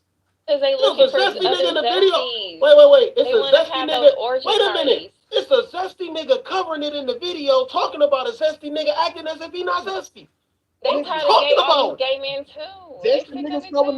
news, family. Believe it or not. We tired of So the then it's a agenda. zest fest. Why are straight people trying to go? Slimmy, Why would what- straight people be there? Why would you want to be there? Zesty Why would you people- want to be there? Zesty Let's people just be cover real. news, Hold on. You going to a gay club, 2K? No, I do not. Okay. So why are you Rita's condoning working on them her. going to a gay fest? Rita's It's not working on gay her Met fest. Gala hookup right now. Is Future gay? No. She really is. I'm asking. If this is predominantly I'm about to show Rita. a feminine event, Why are straight people going? It's not predominantly a feminine event, bro. It's not that. You crazy. Some You niggas crazy. just show up rocking feminine shit. It's And not. it's It's not possible an that LGBT. You crazy. there are It's probably men there who are dressed like men who aren't being shown. Because that goes against the agenda. I mean, didn't So if that's didn't, if that's how you want, so if this is how you want to promote the event, we showing off. If you're not showing the men that's in regular attire, you're pretty much promoting that this is a feminine event. Facts my way. I don't get it. So wait a minute, wasn't Kendrick Lamar at a fashion show? Would y'all consider what he was wearing when he went to be Zesty? What did he wear? I don't know what you're talking about. Yeah, I don't know. Yeah, 'cause this ain't a zesty situation, bro. Some niggas do. I think you off with that. Add it to the list if you dress at the Met Gala, you gay. What about Pusha T? Would y'all consider what Pusha T was wearing? Yeah. No, but Pusha T be What was pushing. he wearing? What are you asking right now? Yeah. You gotta show it. You gotta show it. Cause I ain't seen nothing. No, I ain't seen none of that stuff. No. Nigga, y'all consider what Jesus was wearing was gay? I don't want to keep pulling up all of this stuff, but whatever. So y'all do y'all endorse men going to fashion shows and stuff? Yes. Why not? Yes. Russell Westbrook runs up a bag with his fashion shit. Y'all I've been in a fashion show before. I used to model, and I ain't never wear no zesty shit, and there wasn't no zesty shit going on. Why are you laughing, 2K? I got to see how Slimmy walked down, man. What you mean how I walk? I walk like a man. I walk like a man. It's a swagger. You don't walk like no fucking woman. That's what swagger is, dog. What are you laughing at, Quinn? No, you got. Also, this is something that built over time. Quinn, what is the problem? It's time for Slimmy to rock the runway, man. Come on, Slimmy. It's time, bro. No, I ain't no rock no runway, not with the shit they doing now. Hey, give me the solo screen, bro. It's time to strut your stuff, bro. I don't model anymore, man. What do you mean? Oh, Slimmy Hendrix, man. No, I ain't wearing nothing like that. I had on a tuxedo. I used to model in high school, though. I had on a tuxedo. I was on the modeling squad. It was all the bitches was on the squad. Molly, your eyes couldn't have gone any further back in your head. I don't understand what's so funny. Y'all never met anybody that modeled before? Molly, what's wrong? No, I was just laughing at 2K how he said high school. Like, I used to model. Yeah, I was used to model in high school. What's the problem, nigga? It ain't no problem. High school was how long ago? I was on the Can you still count high school after like your third decade of life? Glamour shots in this bitch. Walk off. I think y'all should strut down a runway. See who does it best. No, I ain't into that. Molly, you look like you got a little JC Penney model in you. You ain't never. What? You ain't never get your JC Penney model? I'm not a camera in front of the camera. I would be like the director or something behind the scenes. You a hand model. Or the producer. I wouldn't be the model. And I'm short. So wait a minute. How did all of y'all guys get into modeling? I was calling the bitches. I ain't gonna hold you. How did y'all get into modeling? I went to acting school. I went to acting school. I went to Karamu. I did nigga shit. I played football. I played football too, and basketball, and model. You got time when you a kid. I went to acting school when I was a kid. I was like 4 or 5 years old. That's how I know kids don't be bad like Anton talking about. They do be bad. Yeah, they do, Slimmy. That nigga said, I know kids don't be bad because I went to acting school when I was 5. It was a joke. It was a joke. It was a joke. All right? Don't have no joke. Don't slip up. I'm a roast your punk ass. I guarantee you. I know It was kids a ain't joke, bad my with nigga. them Like, because I used to you be just 5, nigga. Kim, what do you think about all of this? Oh, Kim, wait. Don't be laughing at the models. What'd you say? Don't be laughing at us models now. In deference. I love that you were modeling. I'd love to see your headshots. That'd be great. Glamour shots. Rita said glamour shots by Deb. How they used to Yeah, take that was on mall. Napoleon Dynamite. Yeah, that shit was funny as hell. They took the pictures in the mall like this. Never. Never. Let me pull up my portfolio. Please do. Please.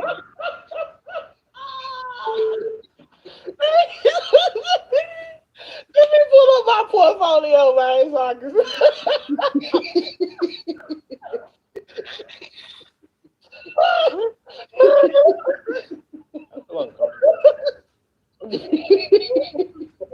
But in real All life, right, modeling. let me read these super chats. We're gonna go over to the next subject. Enough of this shit. Moy Bless says a zesty Kung Lao. That's what he was. Yeah. Ismail Singleton says they're making black men the face of homosexuality. Cash Howard says you look like a strong black woman. Kirsten says I'm conspiracy on this, and I believe it's in their contracts being controlled to do so. Met Gala gives off Hunger Games Capitol type feel. Hey, it do. Yeah. Yeah, it do. Mont says the fashion world is gay. I don't know why guys aspire to be a part of it. And 2K Andre started the ish a while ago. Mont says Future that N word, that nigga, but that fit was bullish. What's not wrong with it fit? Mioli says it's all turn the other cheek until you lose a child. Mr. Robinson says I used to respect Pharrell when he used to rock Bathing Ape, Sussy, and Nike SB sneakers and all his skateboard attire. Nowadays, ever since he made that song Happy, he's been gay ever since. Aunt says I would go to the Met Gala, but I'm dressed masculine in a nice suit like an award show, not interested in pushing an envelope. Mr. Robinson said, I don't understand the point of going though, but Mr. Robinson says, P.S. A$AP Rocky said he takes Rihanna clothes and wear them. What? Say with y'all, why are you gay? Mont says, not 2K, all fashion shows are feminine. Hip Hop Now says they all gay, dressing like zesty Power Rangers. Mont Deja says Slimmy was a Foreman Mills model. Slimmy McDyke says Slimmy shrugs like the dude in America's Next Top Model. Up and down, Medical said Gary and Molly. Hey, at that meetup, I swear y'all better be dressed to the fucking nines on disrespecting your whole fit, bitch ass nigga. God damn. Oh shit! Oh shit! I swear to God. I swear on everything. Don't come half-ass. Gary and Molly cooking, take good care of the 2K.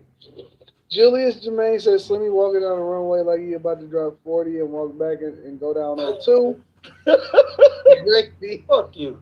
What did Slimmy model Elmo's to?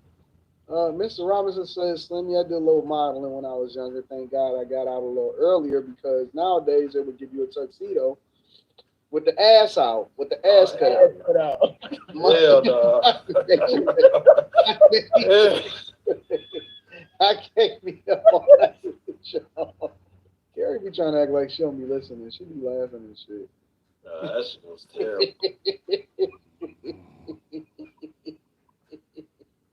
After Hours with the Strong Black Model said Hip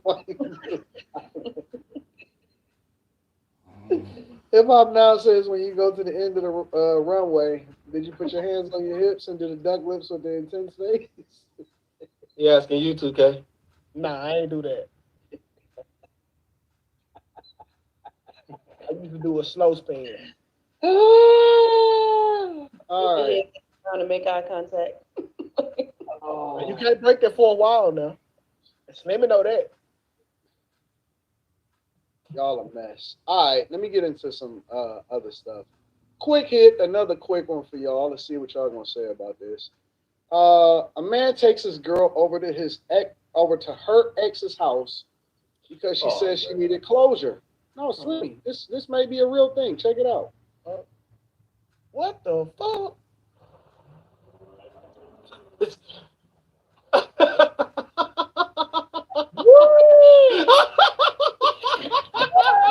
How was it, baby? It's good. Yeah. Yeah, I think it was good closure for me and for him, and like hopefully we can be friends in the future. Oh, it's amazing. Yeah, I think he's gonna be happy. Now we can worry about our future. I love you, baby. Love you. So the question is, Slimmy, what is the problem? Yeah, so I'm finna take out, bro. 'Cause what? No, nigga, where are you going? Speechless. Huh? I'm speechless. What do you mean you're speechless? That's What do you mean? Closure. He took his fiance. Better now than later, right, 2K? Yeah, he took his fiance over to the ex's house. Wait, that was his fiance? No. Yeah, he took his fiance to her ex's house so she can get closure before they got married. Hello, Anton, maybe she went to go, she needed her clothes from over there. Maybe they were. No, they went, she hugged him, she talked to him, she got closure. Why is she crying? She was Right, Like, that's- what was all of that? That killed it for Did she want to me. get married? I have a feeling he watches her have sex with other men. Obviously. No. What is the problem? What is it? Okay, so let me start at the top. Molly, That's simpery at its finest. what do you think about this, Molly? Molly loves it. No, I mean, it's just weird. Like, the dynamics is, well, it's a simp and a pick me, and they make,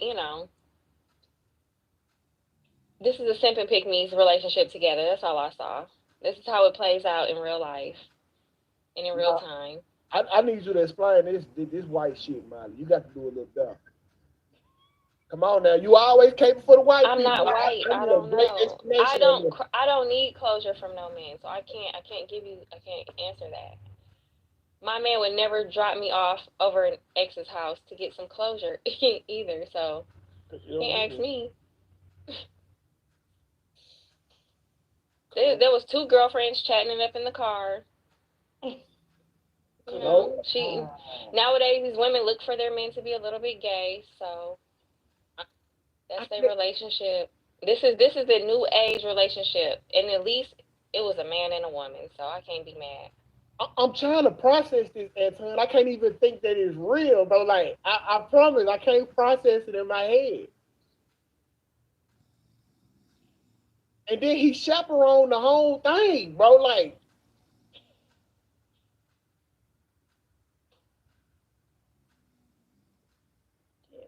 That was weird. There's nothing wrong with closure, but she should have had that before she entered into a relationship with this new guy. Man, what you need closure for? Like, what do you need closure for? That's your ex. You closed the door when you got with the new man. I would have left her ass over there. Yeah.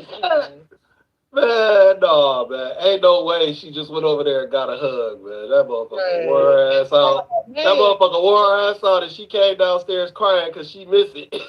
That's what it is. And she got to go home and be with that motherfucker that drove off with her, man. He a bitch. Straight up. Ain't no way you going to take no woman over to no other man's house. How you going to take your woman over to another man's house? If that was Out of here, man. That shit is fucking comedy. That's comedy right there, man. I cannot believe I just saw that. I'd rather be killing random police officers than doing that shit. This woman, she got in the car crying. Yeah, crying. Because she couldn't be with that man no more in your presence. You are a simp. Yeah, that's sensational. I feel like he probably suggested it. Like, she was probably all upset. Saw a post or something with his new girl and her young. Like, well, why don't you just go over there and get close? But it do speak a lot to the relationship customer service of a white man. So besides a stud, a stud got hands down the best relationship customer service. Right under that will be a white man. Now they accommodate their women very, very, very well. So I can see this be a part of their playbook, bro. This ain't even the bad. Unbelievable, man. Yeah, that's crazy, bro. Unbelievable. The world gets more unbelievable every day. How should she have got closure? By staying with the nigga. Well, There's nothing wrong with getting closure, but why be with Can't be in somebody another and relationship. get closure? Right. What's the most effective way to get closure? Fuck her one more time. That's it. Fuck her one more time. Look over her trash can and see condom wrappers in that motherfucker, and be like, damn, she ain't shit. Wait, going through the trash? Nah, you can see them in the thing over there. You ain't got to look. You ain't got to go through it. Man, I don't give a fuck. Nah, I care. Like, nah, this bitch been fucking. I ain't been gone number 2 weeks. Hell nah, that's all the clothes I keep. Nah, this ain't no 2 week thing. I don't think that's no 2 week thing. She crying, man. Yeah, bro. I don't know. That's wild. And they're about to get married. Wait, what? That's the worst. That's the fiance. Oh, hell no. Hey, man, she gonna run that whole relationship. Absolutely. And in She 5 gonna run years, that whole relationship. she's gonna have a baby, and they're not gonna know who that baby's gonna be. Yeah, and so I can't lie, I'm speechless, bro. Oh, my God. How many pair of pants she on? Why y'all acting so extra? What? This is very far from the norm. Anton, this is exactly why the divorce rate is at 50% in this country, because we suck at I look at relationships. understanding. You said you understand this?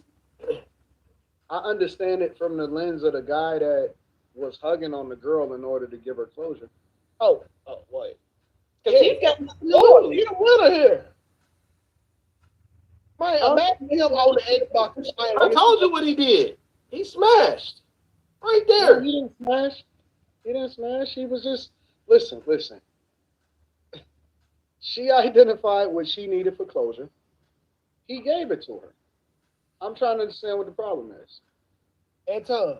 Man, The ain't no problem way is to not the fact that she got closure, it's when she got it. That's the issue. Hey, why do you need closure when you already in another relationship? That shit is over. It's dead. It's over. It's done. That nigga own Well, everybody not always over a situation. No. Well, I'm gonna okay, let me put it like this. So since you needed closure from an old relationship, I don't got nothing to do with you no more. Ain't no wedding, ain't nothing. We done. Like, that shit dead. Why are you still worried about what you had going on with him when you supposed to be with me? Maybe they wanted to tie up some loose ends before their actual marriage. But she was Maybe they were just tying up loose ends, being Y'all done got with it. the past, like making it official. I mean, I guess some people need closure. I think it's dumb. And see, But what you crying for? This why I support that sneaky shit. Because white if girls you- cry a lot. Like, let's be honest. They cry. That's what they do. If you gonna do something like that, go sneak and do that type of shit there. Like, this why I mind my business, so you can have the freedom to go do some shit like that. What if it was the fiance's idea? What if it was the man's idea to do that? What if that is what he needed to make him feel better about marrying her? That nigga own your girl. He finna tell all his I stuff. think that's probably what happened. I mean, but he might not see it like that because She seemed like she probably that's about got to be his wife. pictures and like a whole bunch of stuff, and he probably like, you ain't even over him. Yeah, so it would be over. It would be over. Move forward. I don't He ain't worried I don't about the ex. understand, man. He's I don't not worried about the understand. ex so much. He drove her over there. He's not worried about the ex. That's some weird ass shit. Hey, Slimmy. Guess what I just did, bro? I just took Sarah to her ex nigga house so they can get closure. Slimmy for the block out. Slimmy for the block me. Hang up in my face. Like, what is we talking about? How? Anton trolling, man. I ain't buying this. I think that it's a lot of people that get into relationships. Think about it from this. And I know that, guys' egos get bruised and things like this. But there's things that women experience, and this is the part of the conversation that I think is not being explored. There are things that women experience that they still think about, you just don't know about. But that's cool. I don't know about it. That's fine. Well, but wait. So my thing is there are things that women bring into relationships with guys, and they can't unsee what they saw, and so they don't really have the closure that they need in order to be able to thrive in a relationship. That's just the truth. It's the honest to God truth. And so, listen, some women have more than one guy, but every woman at some point in their life, most of them will experience that one guy that left an impression over that she never really got over, even if they broke up and it was amicable. I can't help you enough to take you back to that dude and get closure. I can't help you with that. No, I'm not. That's not what I'm saying.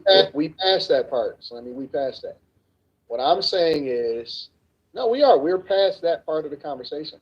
What I'm saying is, every woman at some point experiences a dude. If they're lucky, they'll get to experience a dude that will leave an impression on them for the rest of their life. You may not know about it. They may not necessarily tell you about it, but it's absolutely a real thing. Maybe you know that's not how this works. No, that's not how this works. I'm just telling you. And but sometimes it may be you that leave that impression on her.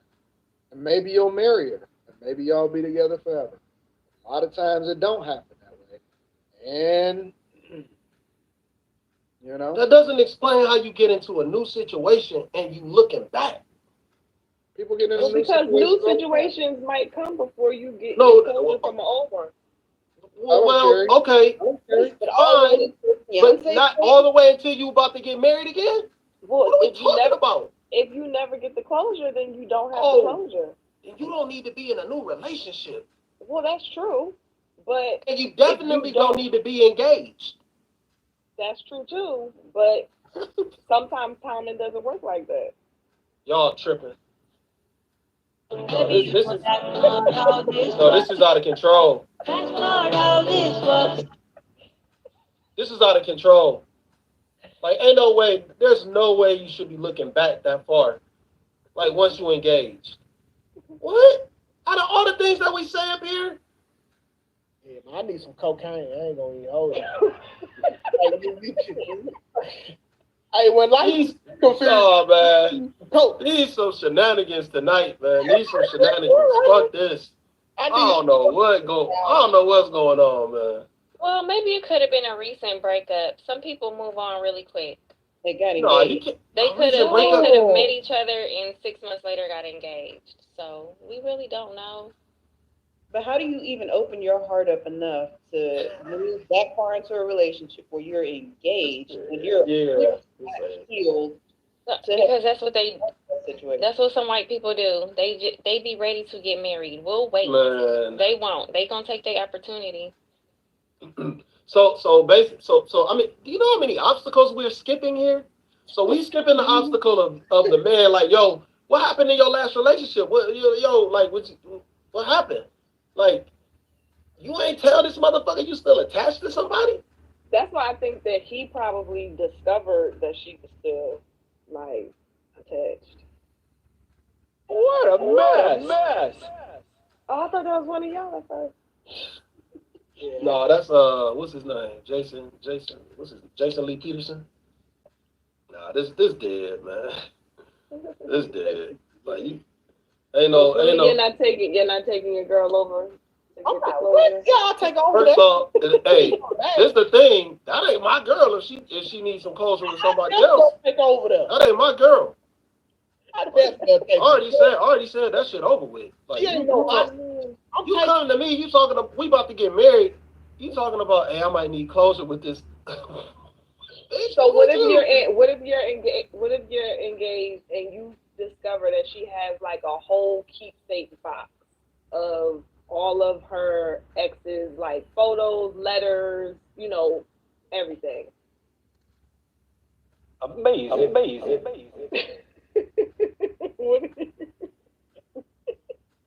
Come back, Slimmy. Cancel. What do you do? Cancel. Cancel. There ain't no questions about that. I'm good. I can't. What do you do? That's different, though. That's different. That's bad. I mean, What's different about that? Oh, Ray, you got some collection of your exes?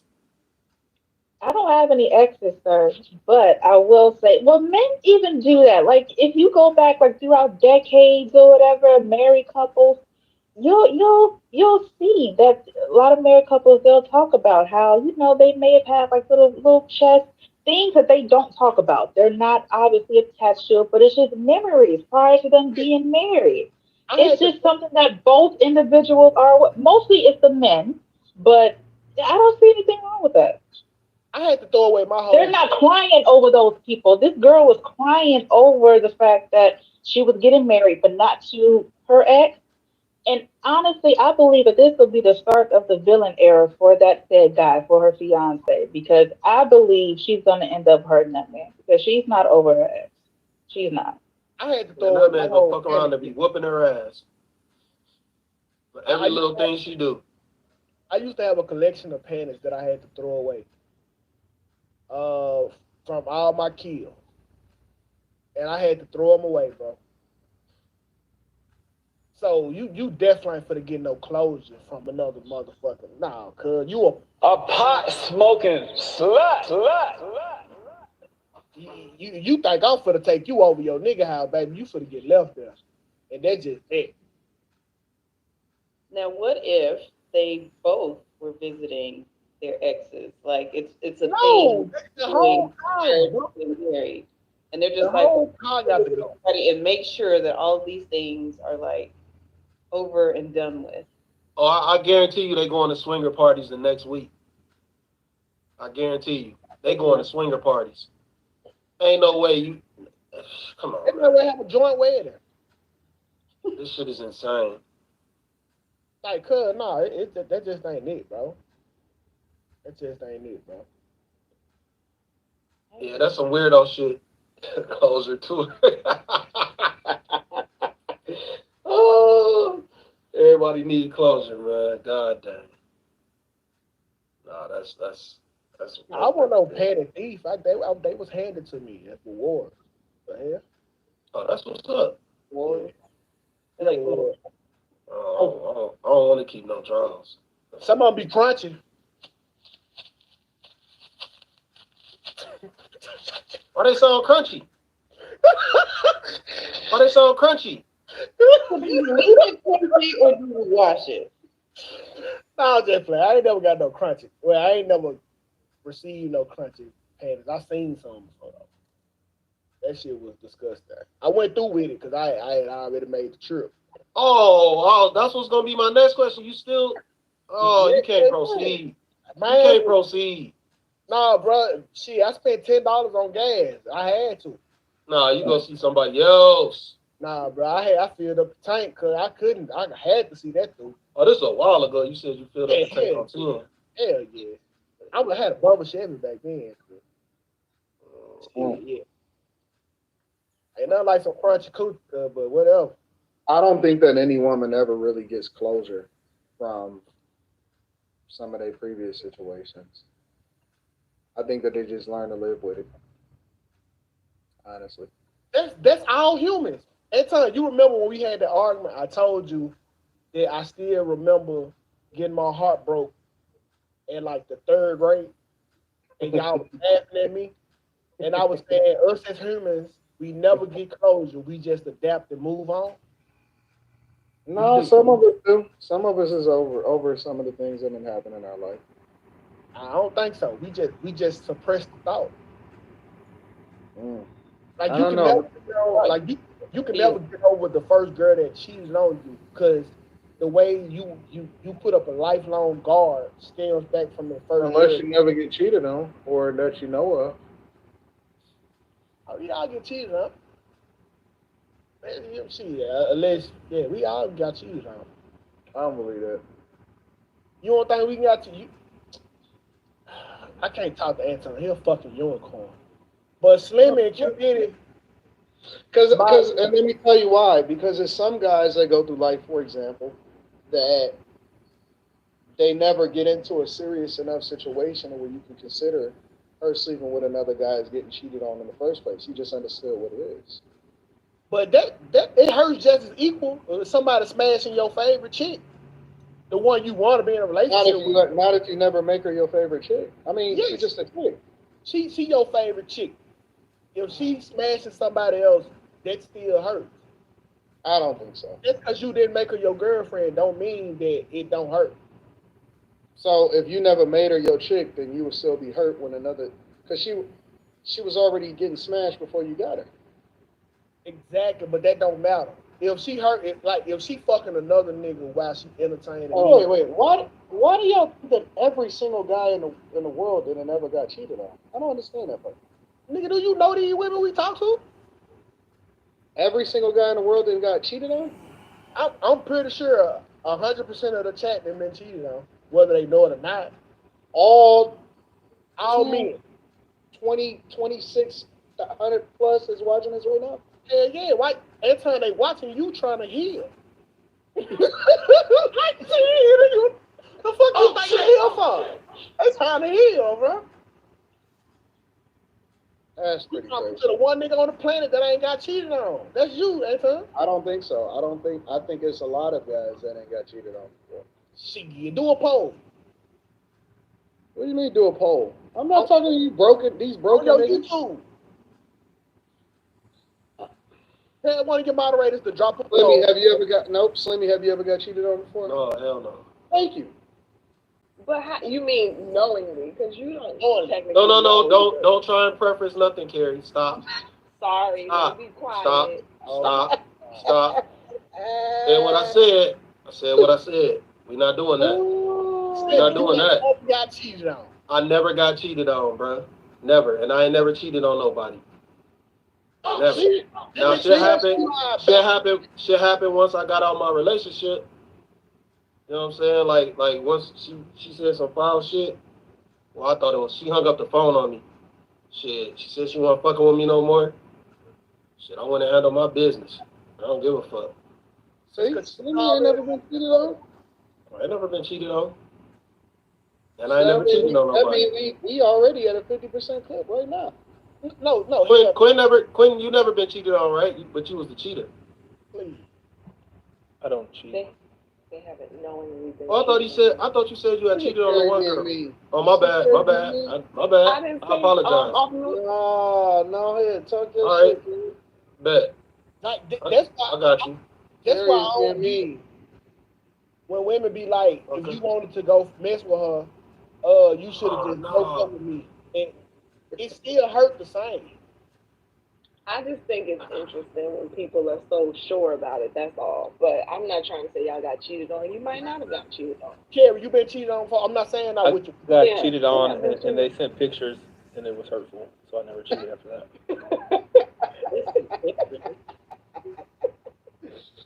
I'm not laughing at the pain, Quentin. And how many men have you cheated on? You look like a solid 3. How many what? How many men have you cheated on? I don't know what that means. I said Kimmy. Why do you think that I cheated on 3? Oh shit! Because every woman was born to break a man. You ain't no different. Why So would how I many? How many? 2K, I don't know what you're talking about. How many men have you cheated on in your life? I don't know why we're assuming that I'm a cheater. You're not a cheater. You just cheated. Different.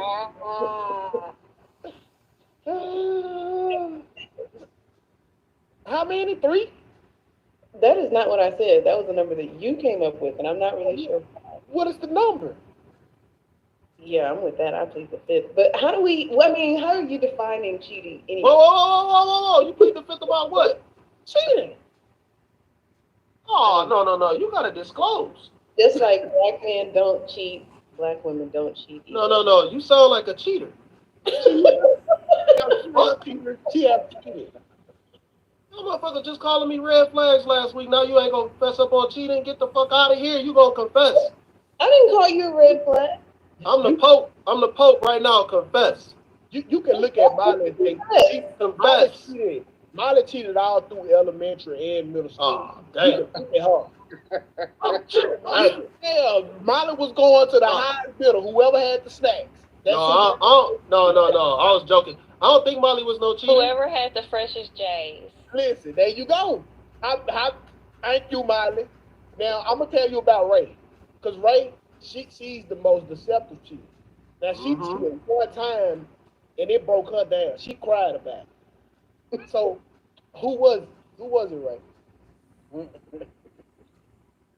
How many times? Once again, I don't have any exes, so I would have to been with somebody to cheat. We know Carrie. Carrie had to get her What you mean you don't have no exes? Hold on, that's the second time you said that. Carrie, you did one time too, then. You never been in a relationship? My love life is not a first session for me. Oh, but you can discuss other people's. Oh, but you can discuss other people. No, don't get down this shit, but you can discuss other people's. When did I talk about anybody else? That's all we do here. Lord have mercy. You pull up a topic, we talk about somebody Lord else. have mercy. Strike her down. Strike her down right now. Strike her down right now. Oh yeah. Strike If her you're down talking, right now. no, Slimmy, if you're talking about last week, I forgot who. Someone had asked you a particular question in regards to the conversation that we were having. You were only used as an example. I did not dig into your love life at all. You moved the goalpost though. I did not. Yeah, I you evolved the definitely conversation. did. You the one that started talking about marriage. I only brought up marriage because you said you didn't want a baby mama if you had children. I evolved the conversation. You took it somewhere else that it didn't have to go. Ray cheat like Erica Badu. She try to judge her own cheat. That's the worst type of person right there, boy. Yeah. That is horrible right there. I have cheated before. I evolved the conversation. No, Right, you moved the motherfucking goalposts. You know what the interesting part about it is that it's so funny because y'all skip right over Carrie. And y'all act like, yes, you did. Yes, you did. Y'all glossed her over and you skip right over her. And because Carrie is into her word now and all of this stuff. It's amazing. It's amazing to me. Know. Y'all have no clue who Carrie is. It's so amazing to me. But that's my homegirl, so I'm gonna hold her down. No, Carrie, go ahead. How many times? He gonna hold you down right under the bus. You see that? You see I'm holding her down. I'm holding her down. I just said y'all skipped over her, but I'm holding her down. I got her back. 1, 2, or 3, Carrie. You ain't no cheater. I can't see you doing it a bunch. We talking about a lifetime. Is it M-I-R-K or M-U-R-K? Think about this. We ain't talking about our current situation. We talking about a lifetime. In a lifetime, Carrie has evolved. You know, she has become a better person in life. I was not a serial cheater in college. 2 times. When they look up like this, That means 6. That means 6. You know you got to multiply times 3. I knew y'all was gonna ask me. You always got to multiply times 3. It was 2 times. Okay. So hey, what's wrong? Hold on, Q Diddy. What is the problem over there?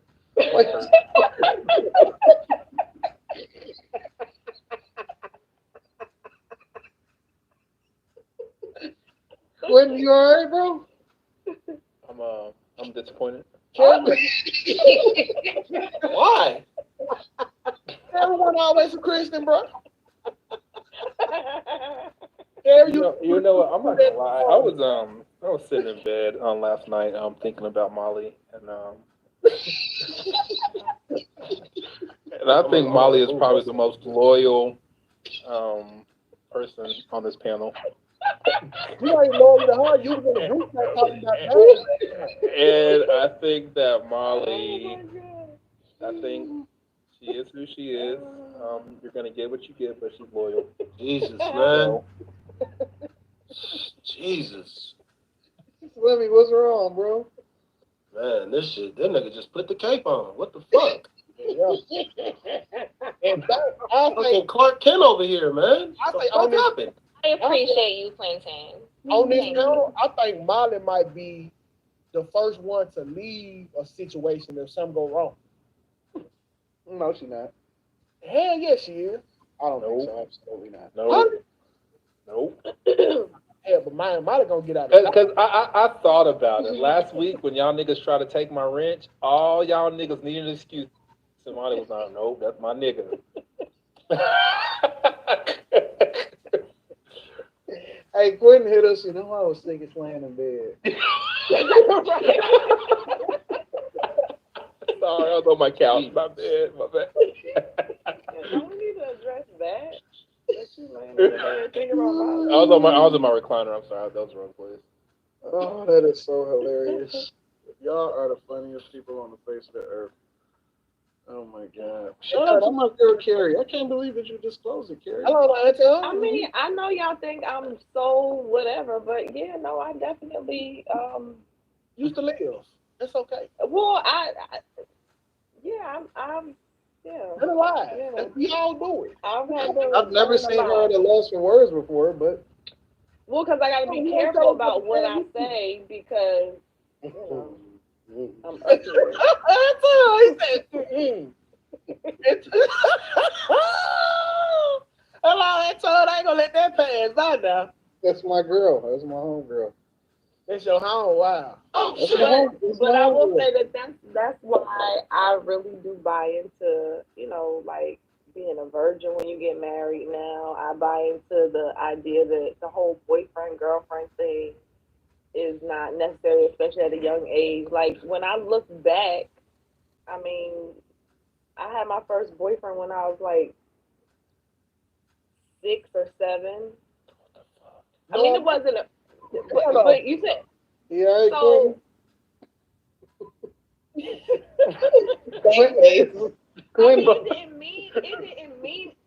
didn't mean much of anything, but the point is like, what business do I have at 5 or 6 thinking about having a boyfriend? So I'm 42, so that's a lot of time between then and now.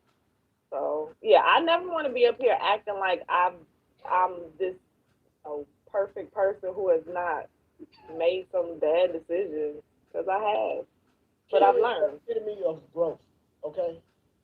You don't judge on her mistake because you gave her opportunity to grow. Thank you, 2K. I'm a reform. Well, it makes sense because she tried to take my ribs since he's a cheater, so it don't even matter.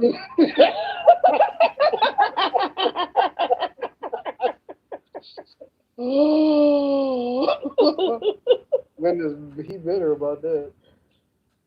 Makes sense now. All right, I got another question for y'all before I read super chats. Here, let's do this. You did cheat. Hold on, I got y'all. The test. You said who? I wanted to honor my former wife, so I said I'm gonna get a tattoo of my former wife here with a crown, say my queen. Her name's Ebony, and her name. I said, how would you feel about that? Because you would have to wake up to that every day, seeing it. Did you get tattoos? Yeah, I got it. And I watched the kids. At this point, So, so the guy, the woman that he's sitting next to now is his current wife. Okay? The woman that he's sitting next to her, that's his current wife. They're currently married. His former wife is deceased. Okay? You following me? Okay. So he is a widow. Former wife is deceased.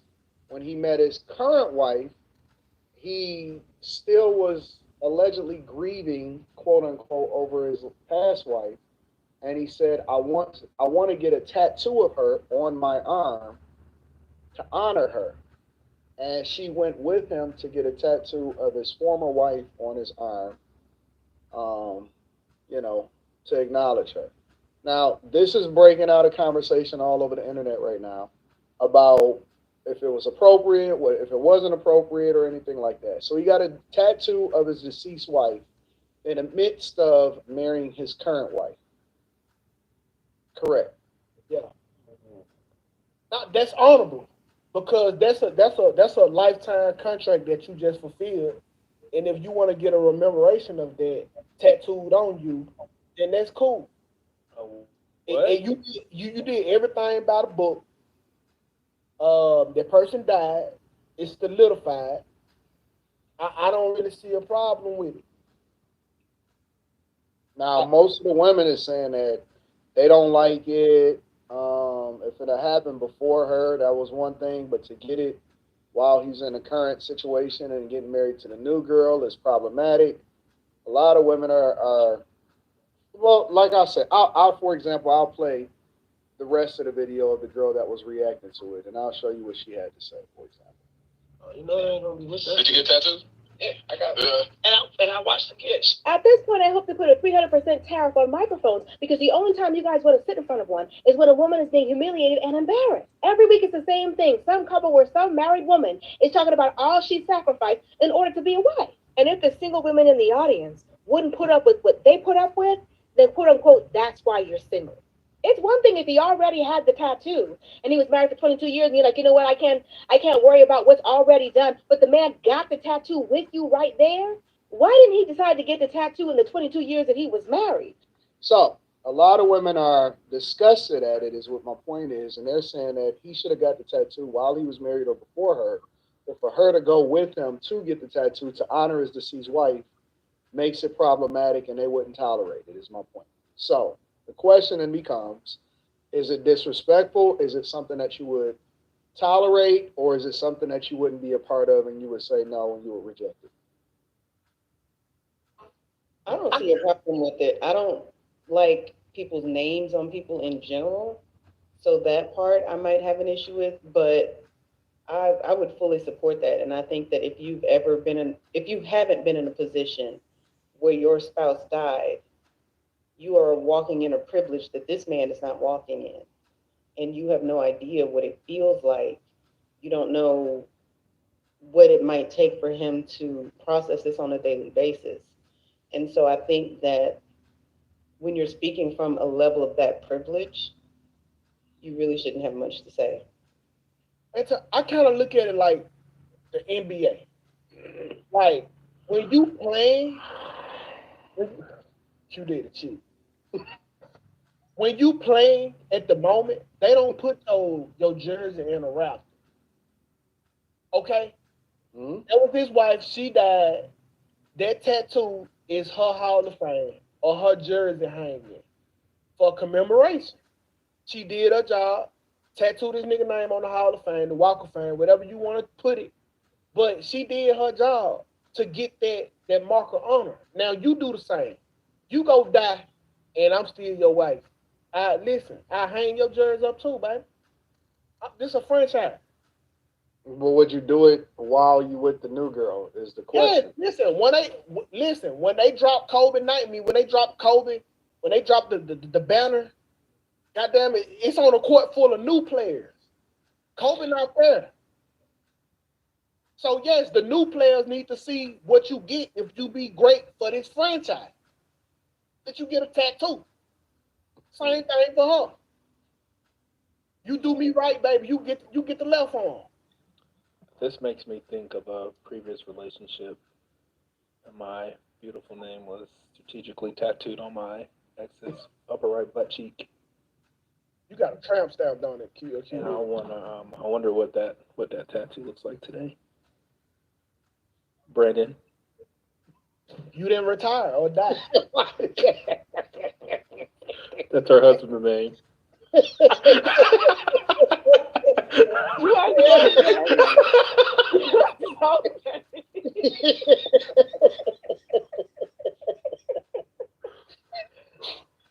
Oh, you are like the most passively petty person I've ever met. Oh, God. That's who she cheated with. So you need to close it. This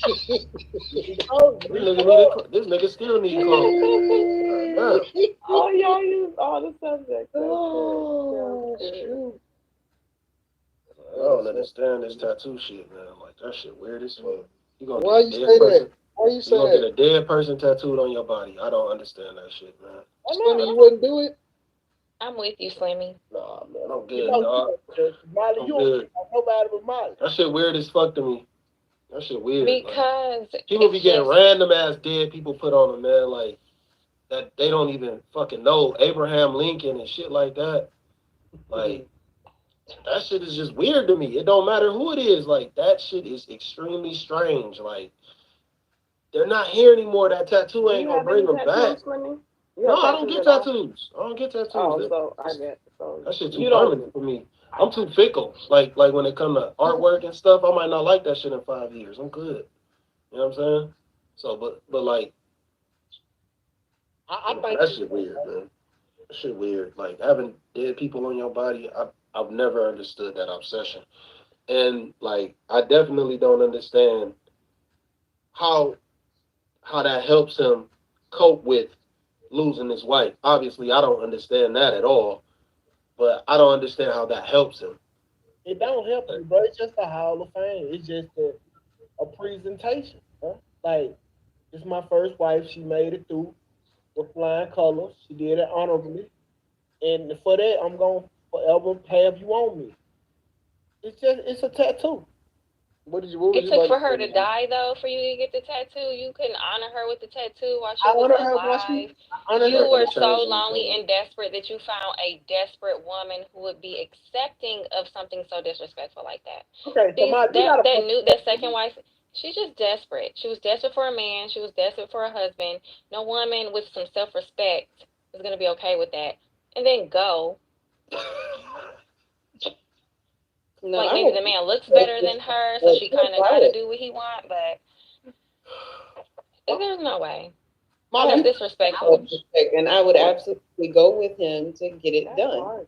Like again, if you have not, That's an old relationship. What you privilege. need, you can remember her. Y'all were married for 22 years. I don't have to look at a tattoo of her for You you might- to remember her. Like this is, I'm in the relationship too. I have to look at your That body good old too. loyalty. This is the loyalty you was talking about. Yes, I love Molly. I got you. Like, like, when I get to a certain point, You got her name and she's not even here, and you don't have my name. Look, that's jealousy. That's not Jealousy. That is some logic for your ass. This is just Jealousy. No, because if a woman had a baby daddy or a husband who died and got murdered, and then she got remarried with another man, and she's like, "Come on, babe, so I can get my ex's name tatted on me," y'all would say, "He's a simp. He has no self-respect," just like y'all did old dude who took his you have to his do chick your to go see time. her ex. No. Yeah. Y'all like to see women disrespect themselves. Do your But time. when the shoe is on the other foot, it's a simp. So as a woman, I don't agree with seeing women do that. I think it sets a bad example for younger women. Have some self-respect, some self-esteem. Molly, Like, that's just disrespectful. That's disrespectful. And some women are so desperate for a man, they'll do anything to get a man or keep a man, and they won't say anything. And then years later, y'all wonder why y'all randomly get divorced. Do your time, Molly, and you'll be happy when you get your pension at the end. Okay, you got to do the work to get the tattoo. My You man's don't- not getting no woman's tattoo, no name Gotta tattooed on him. Oh, Molly, Molly, would it be okay if your man got a tattoo of your name if you passed away? I'm gonna be dead. So it don't fucking matter. That would be for his next woman to handle. No, it ain't. That's for Yes, it is, all because your that's who hard went work. with him to the tattoo shop. All your hard work. I don't have to worry about that. My man doesn't have tattoos we have on his breaking body. news in He the don't chat. have no Jazz tattoos. I don't agrees have to with care Molly. or worry about is he going to get a woman's name tattooed on him. He don't have nothing on him. So it doesn't matter. That's not my situation. But it's disrespectful. Some women don't know their worth. But do use this, she going to do what she got to do. Some women think, they married. They just have to do whatever. I'm not judging nobody. I just don't think it's smart. That's not putting you first as a woman and as the woman in his life, because What Where's that What if putting she you there, genuine? Holly? But And if you were still thinking about your wife, you should not have gotten married. Holly, where's Go that finish putting you? grieving. Finish grieving when you get it out of your system, or maybe then get your tattoo, and then go find a relationship. Some men just want somebody to be there. So, Molly, And like, if I put a she's dead, I bet you that. if But go you ahead. had a dead person on me, do you think that person is above you? If it was your wife and you didn't do it when she was alive, I'm gonna think something's weird about it. And you ain't answer my question. Do you think that she's above you because I have a tattoo? No, I think I'm above her because I'm alive and I'm here and I'm your wife now. So what you need her? What do you need her name on you for? Because that's my wife and she did it first. She ain't your wife. She's not your wife. She's not here anymore. I am. So that would be my question. She was my wife. That's selfish. She was. So you should have give people their flowers when they're alive. She showed all that love in 22 years that we're together. Don't wait until I'm in the picture and then I'm supposed to be supportive. But whatever. Some women would do anything for a man and do anything to keep a man. Now, if she walked in and he was beating his dick to somebody old porn, Probably. And she gonna ask him, do you feel better now? She's gonna console him through it, rub his back, ask him, do he need some more time to finish looking at his pictures of his ex-wife? Ain't nobody got time for all that. Like, you want me or no? You know they got a word for that? If you masturbate to a dead person, it's called, it make you a ghostbuster.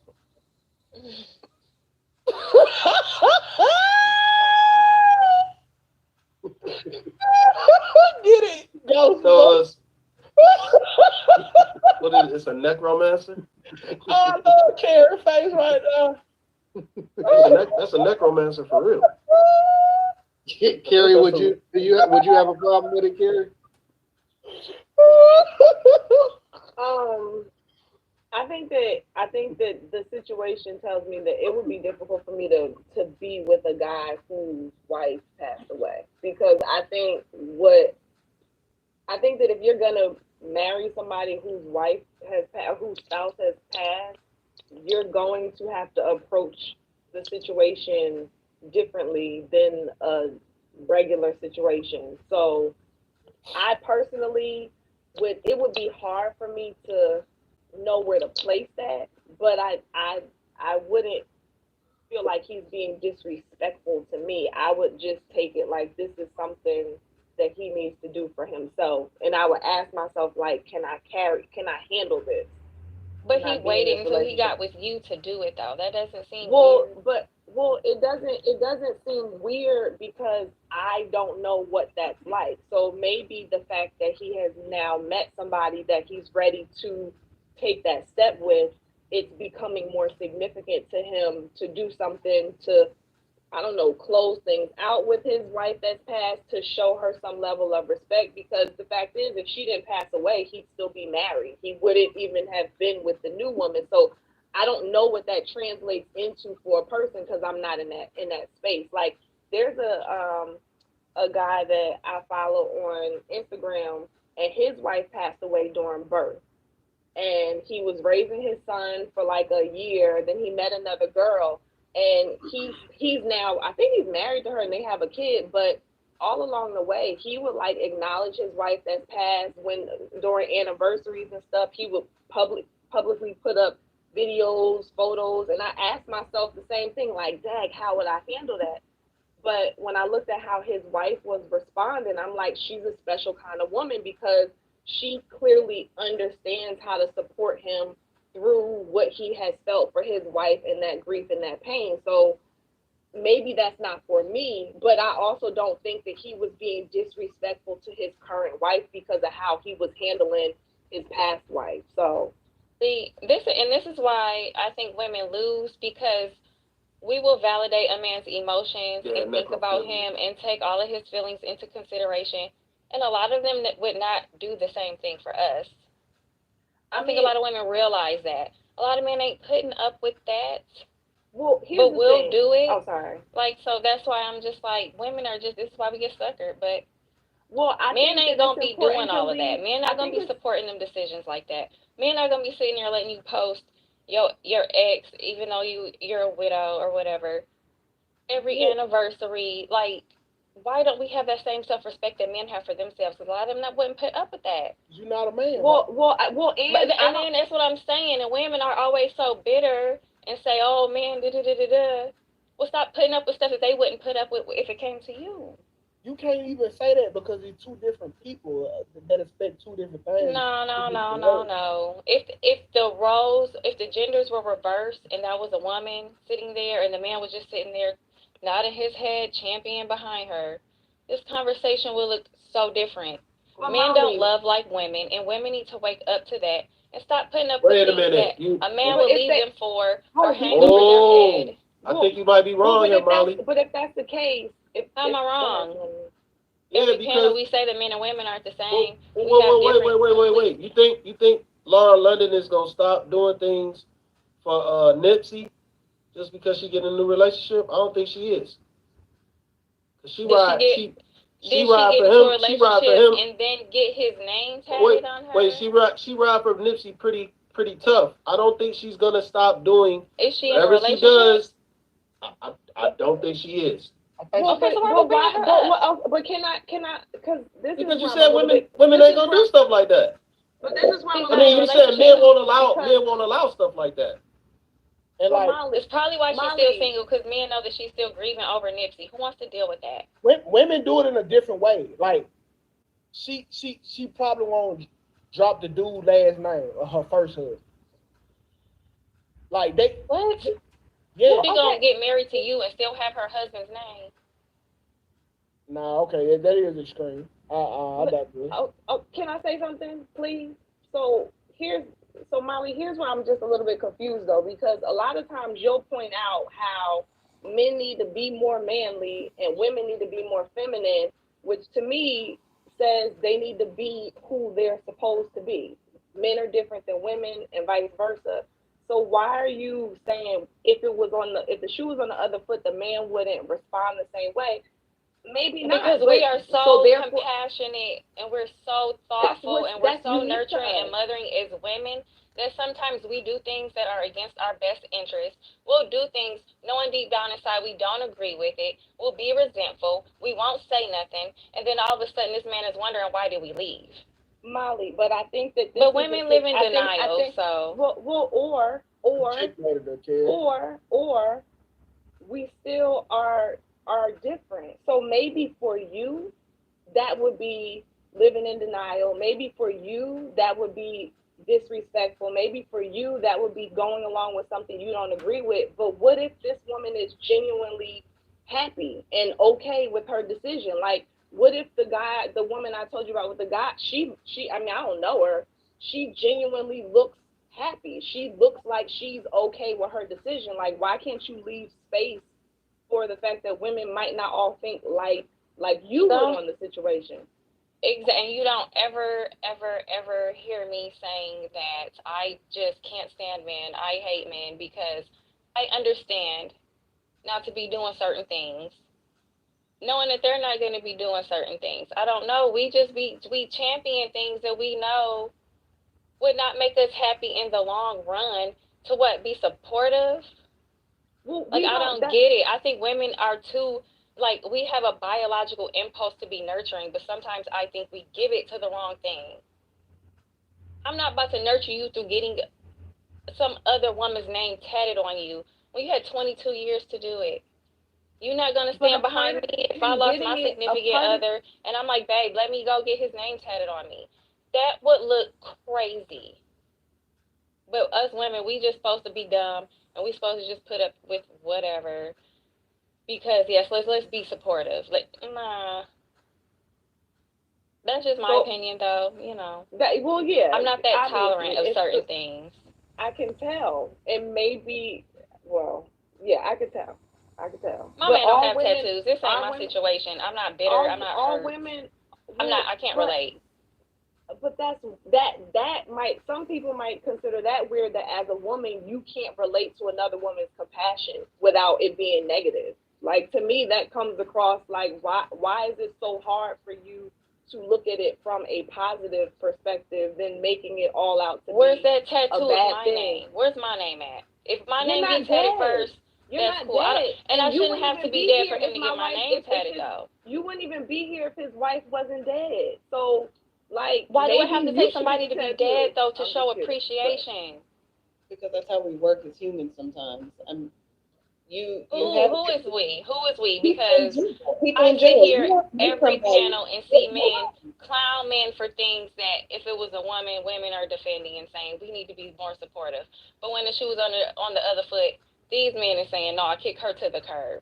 But That y'all might got be it. the case, but in this Y'all particular got it. case, it's different. Y'all when want, and then somebody this is why dies. women wonder why it's so easy to get finessed, so easy to No. get cheated No, on and I taken don't. advantage I of. don't. I don't wonder Somebody that. dies. And this is not a situation of what a. No, I'm not up here saying what a woman should do. What I'm saying is, if you're gonna be with somebody who has a spouse that's passed, you gotta be a compassionate person. You gotta be a certain type of person. And it seems like he has found that. And I'm not gonna be like, oh, she's being disrespected. She's so stupid. I'm gonna be like, well, thank God that he was able to find a woman who clearly works for his situation. And I just don't understand why it's so hard for you to give into that as opposed to this is why y'all get finessed. This is it. This is like, where is all of that? Because if that was my coming mother from? and I'm seeing her sit here and go with a man to go get another woman's name tatted, I'm gonna be like, my mom is super weak. I'm sorry. Just is what it is. It's okay. Some of us women are weak. Some of us women are weak over men. That's As opposed how to I guess we strong? were taught As that opposed to we were strong? supposed to be. You don't have to tolerate everything just because you're a woman. How is You don't that, have how to does that mean tolerate that going she's with your man to get a tolerating tattoo everything? of another woman. You don't have to tolerate that. You don't have to iron man's clothes so you can go cheat. Right. So with another woman. if she's choosing, why won't you leave space for women to be able to make their own decisions soundly and be okay with it? What if she genuinely is choosing it and she is okay with her choice? She clearly is, but my thing is women, we're always okay with doing things that I don't feel like are necessarily in our best interest. We'll hold in some type of resentment or some type of grudge after a while, like, I don't know. And then we do things for men that they wouldn't necessarily do for us, and we're so understanding to a fault. Like, I don't know how we sitting here on going viral because I'm going with you to go get this. Like, I don't care that she's dead. It's the principle. Why you ain't do it when she was alive and y'all were together? For the same reason that you don't miss somebody that you haven't talked to in 2 or 3 years, but you know that they're still alive. When they die, it's different. You feel differently about it. You feel the gap. I ain't getting nobody's name tatted on me because they died. I'm not getting anybody's name tatted on me because they died. I'm not gonna get married to a man and say, hey babe, I need to go get my ex's name tatted on me because I miss him. I want to honor him. Again, you're speaking from a And place. then we think, and then my man's just gonna be like, okay. Well, we don't know what he would think. We don't know that because it's not a situation that you Any think. man with self-respect not doing it though. Why is honoring somebody equivalent to your self-respect? Those two things don't go together. No, why you Why still are dwelling you in the marrying past? me and you're not healed?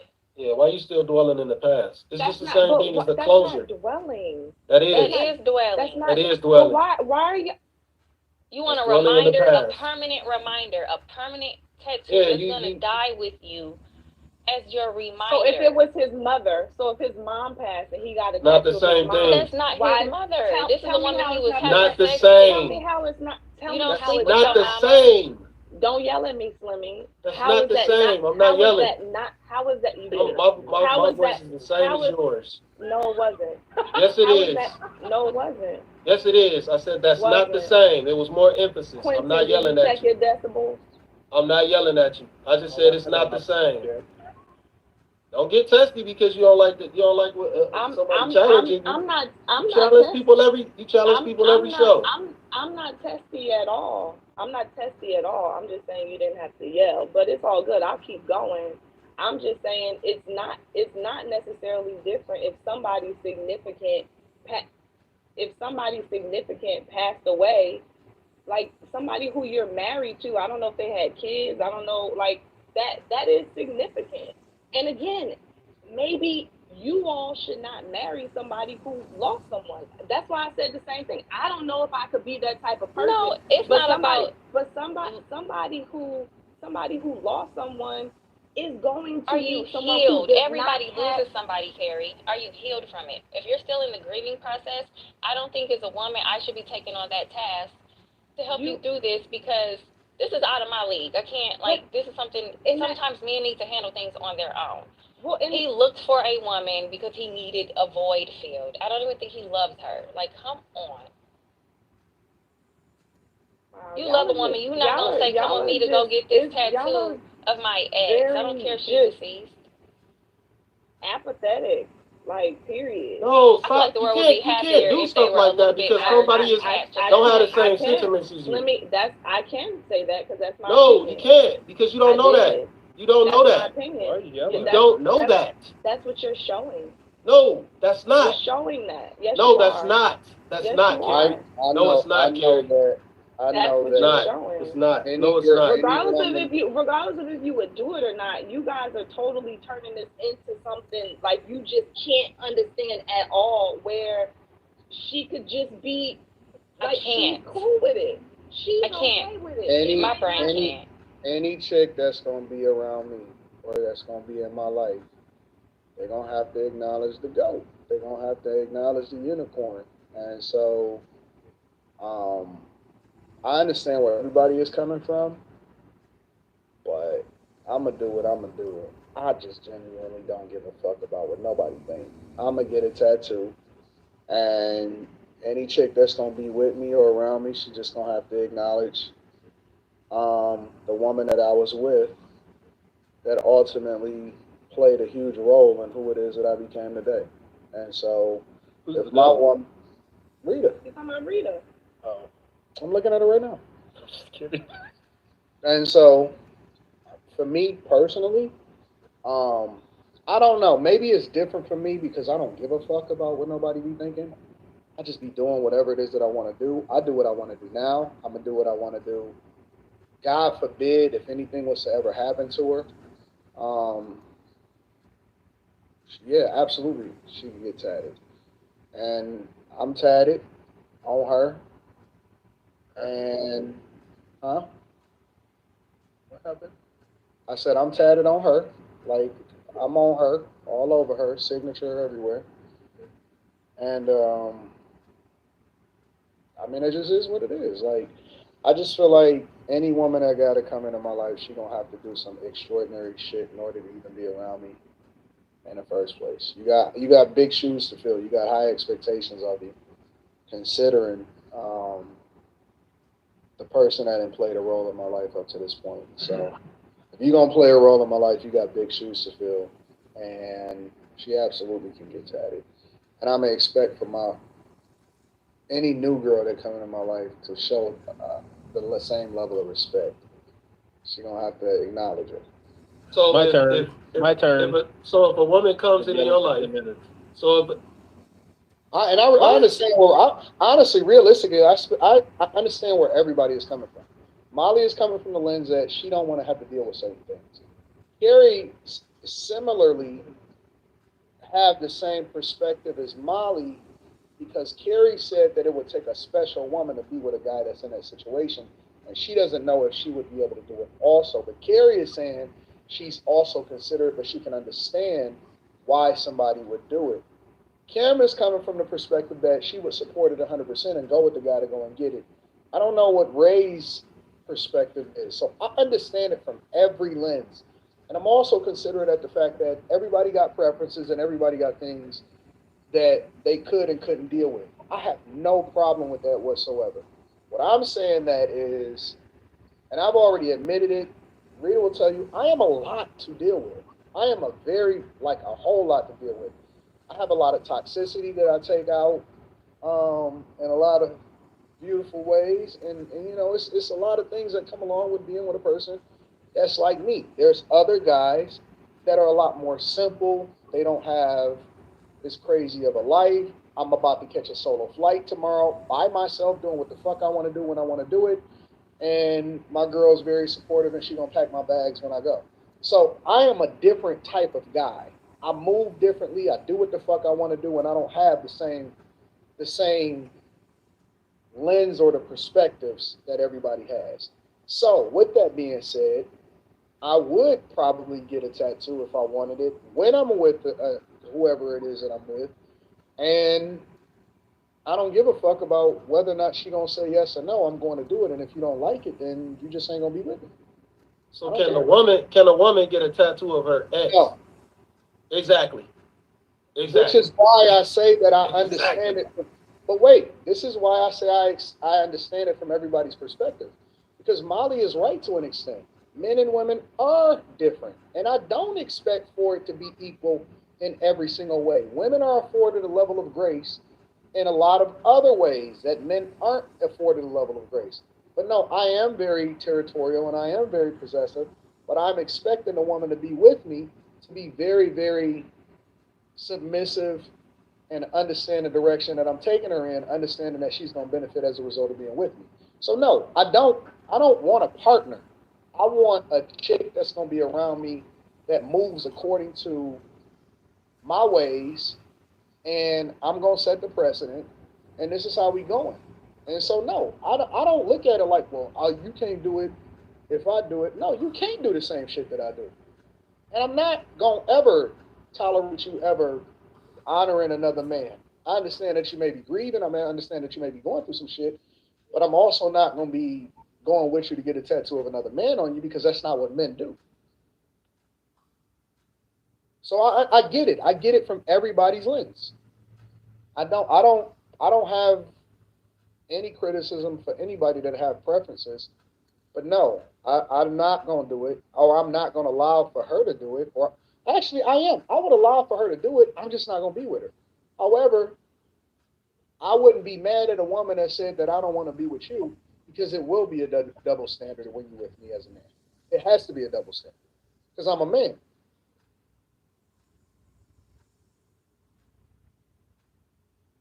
So, I don't know. That's how I see it. I'm a part And it's very different strokes for different folks. I'm But a part of the sympathetic crew. I'm understanding, but I wouldn't tolerate it myself. I'm on the fence with it, honestly. I don't see anything wrong with him getting a tattoo, but I don't think another woman has to be present for that. Like, that should be a moment for you, and then you go ahead and you get in a relationship with someone after the fact. I think it's just putting somebody in a weird position to ask somebody, hey, can you be with me while I go ahead and get this tattoo of my deceased wife? It's just like, if you're gonna do it, but I think it's kind of weird to ask someone to be present for that. I think that women have rules for men that they settle for. I don't think it would be a big deal if that's the guy that you really want to be with. I think that you rolling. I say, how bad you want to be with me? Because go ahead, do what you want to do. But me, I gotta let you be with somebody who can look at that every day, you know? And that's okay. With it. Perfectly okay. I don't understand how people not getting closure before they get in other relationships, man. I might not Why do ever you need have closure. closure? I'm still gonna be with you, and I'm still. You say what, Molly? No, I'm just saying, I don't know why people look for closure. Just move I'm on. not ever look, and that's the thing that I don't understand. I'm not looking for closure. I liked my chick. You know what I'm saying? I'm not looking for closure at all. But if you want to be around me, you just gonna have to understand that this is the baggage that come along with it. I don't know why people like. I don't know. I just think that rules only apply for people that don't have that subject themselves to what other people think. I don't subject myself to rules, and I think that women will still go, and that's just what it is. So I think that people settle for what they can get, and other people do what they want. I think that there's guys out there that would absolutely love on y'all and would bend the knee to y'all. I'm just not one of them. Wait, I love weed as a dude? I thought that was a woman.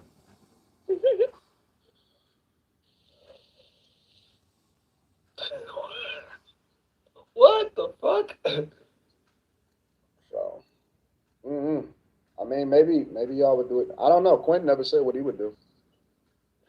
No, he said he gonna just say he what I gonna would go. do. I said I understand it, but I wouldn't do it. I wouldn't allow. You wouldn't get it. attacked No. Would I get a tat of a woman? of a hypothetically deceased spouse. Would I do it? No. I'm Why you say you was in the sympathetic crew then? Because I understand, like, you can understand stuff that you wouldn't do. Like, there's a whole, like, I'm really understand. There's a whole bunch of shit I understand that I don't condone or that I would do myself, but I understand it. Are you confused? I don't understand how people in the chat say percentages, AD, odds, or whatever. The thing I'm always trying to figure out, in a general sense, and maybe I'm going down a different path before I end the show and read the super chats, is how many women do y'all need? Like, if you find a chick that rock out with whatever your quirks and whatever it is that you are, and she just lay your like, what do y'all mean odds and stuff? Like, do you need all 4 billion women on the earth, or do you just need 1 or 2 or 3 that will rock out with whatever it is that you're rolling with? How many? I don't understand that part.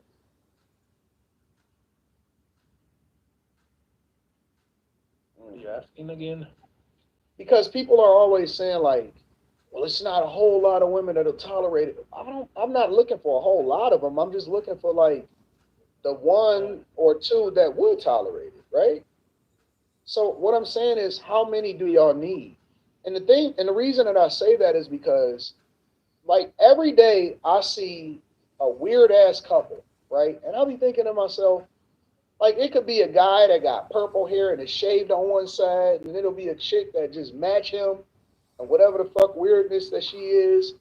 I went to the where was we at? We was at that space the other day, and I seen a black guy, and he's sitting there, and he got a snake on his fucking around his neck. He looked like Lil Yachty. And the chick, she pretty as hell, but she pregnant as fuck, and she got a tattoo under her eye, and she just weird as fuck, just like him. And I was thinking to myself, I wonder how they met. Like, how did they know that they was both weird at the same time? And so that then begs the question a lot of times that, what are these odds that y'all playing? How many different people do you need that matches whatever it is that you're looking for? And why is it so difficult for most people to find what it is that they want? When I see people every single day that is outside, that is matching each other, or they meet the expectations, or she weird and he weird, or he overly dominant and she's super submissive, or he's super beta and she's super dominant, but it works. You know what I'm saying? Because I know that there's a basic blueprint for what success looks like, but a lot of people aren't together, and I just be wondering, like, how do they know each other? And why are people always talking about all of these women as the odds, and they got to go on 1,000 different dates to figure out what they want? I don't understand that shit. Like, when it comes to, like, weird people being together, like, I know, like, relationships and, like, lasting and, like, holding something together is more than this, but, like, just the want to do something is a lot. You know, I just want, you want to be with me, I want to be with you, fuck all of this bullshit. Like, just that want. People just do it. Well, those people find each other because they go to the same, like, weird conferences and bookstores and So apothecaries. maybe everybody is just in the house that be complaining then. I think most people don't know what they want, truthfully. I think they have an idea of it, but they're not completely solid on what it is that they want through and through. And on top of that, they're not sure about what they, like, what negative traits they can tolerate in a person. Like, everybody's always going for the, well, this is my ideal person, this is my perfect person, but no You one know what you won't tolerate until you in it. Because, like, for example, let's say, for example, somebody say, well, these are not my non-negotiables. And I'll be like, well, how do you know what your non-negotiable is until you already started, until you with the person? Because I found that people change their non-negotiables depending on who they with. So like I'll give you an example. I think that the easiest way to do it is you out and about, you liking somebody, they like you back, y'all just fuck with each other, and y'all just going and you just start just doing shit. It's that simple to me. I don't know. I don't understand. Hey, you like me, I like you, awesome. Why People is don't it see it like that. A lot of people like to, especially today, they like to like build a bear, their perfect person, and they do that by dating, experience. And I've been told this, dating, experiencing different people, so that they can one day find their perfect person because they've experienced so many different people and they can determine what they like and what they don't like. I agree with you. That's what a lot of people think. So just fuck with them. Like just fuck with the person. I agree because I find women. Of course, I have to mind this out over like time, but like generally, like within the first like couple of conversations, like all right, I know this is enough that it can go forward, and it's like a kind of, can you sustain this? Is this who you really are? Is this your representative kind of person? But I think you're probably more about a person once it's over than you did at the beginning, because they let all that shit out when shit hit the fan.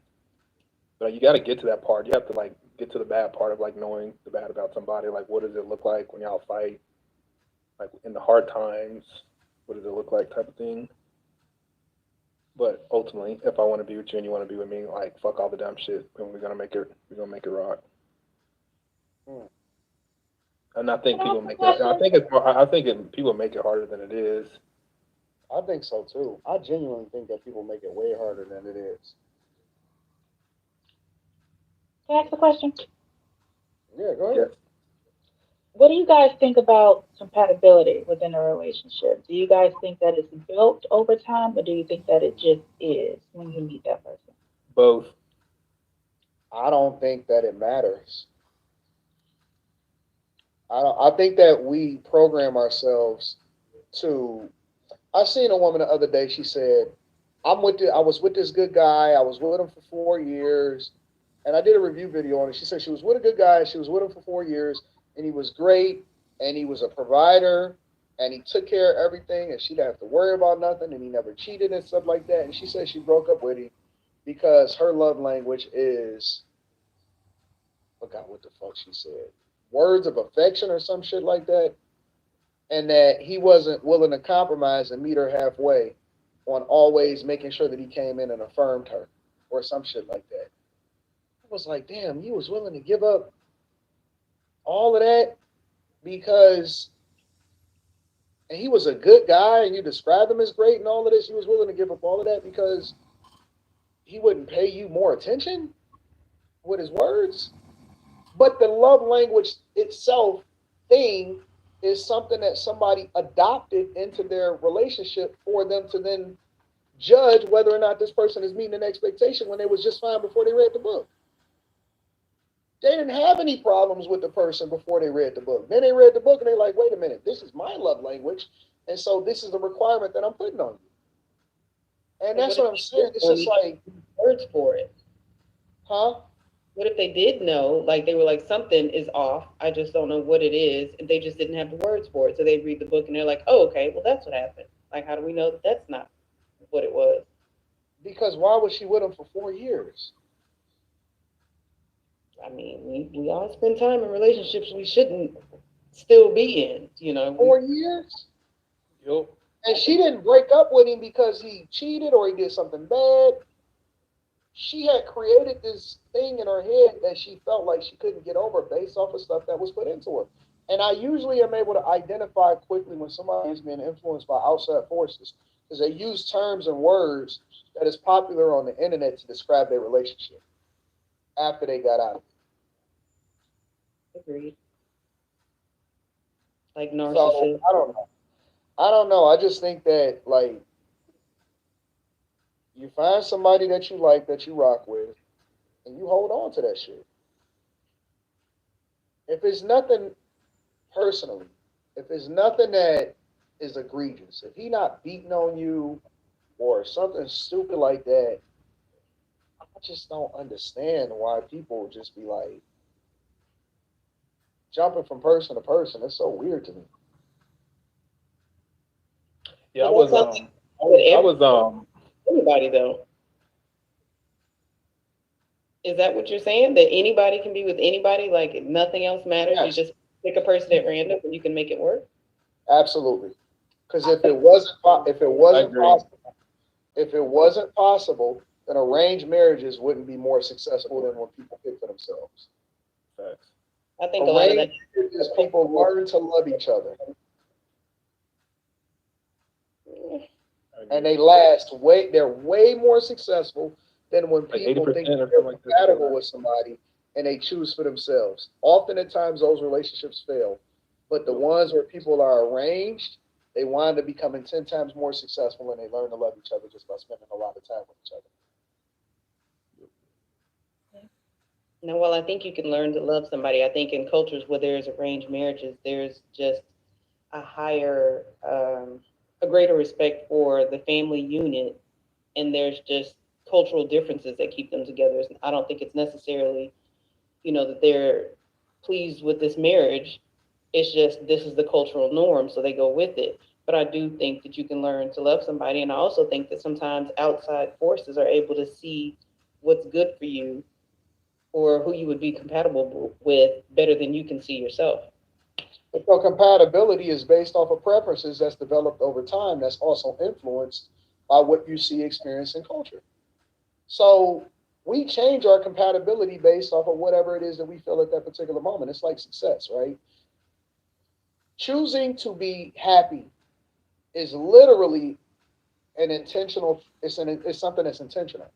It's not something that you need somebody else to give you, because it reminds me of money, right? There's people that get money that will never be happy because no amount of money is going to satisfy that yearning within themselves for the development of character that would allow for them to feel happy no matter what.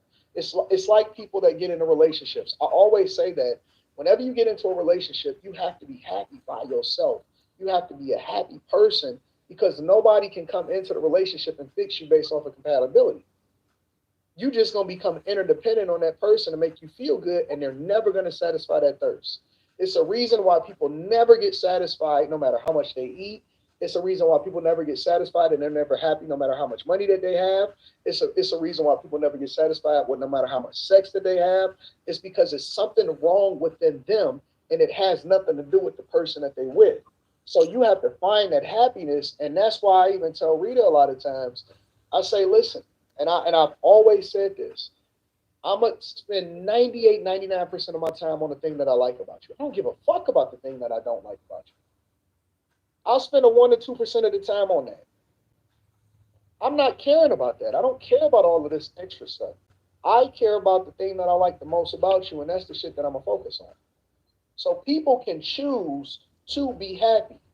People look at and they're influenced by outside things, and that's what tells them how they're supposed to treat the person that's in their relationship. Think about it. Most women don't even start to become unhappy until they start talking to their homegirl about their situation that they're facing with the person that they're with. I read this in a book, and I say it all the time.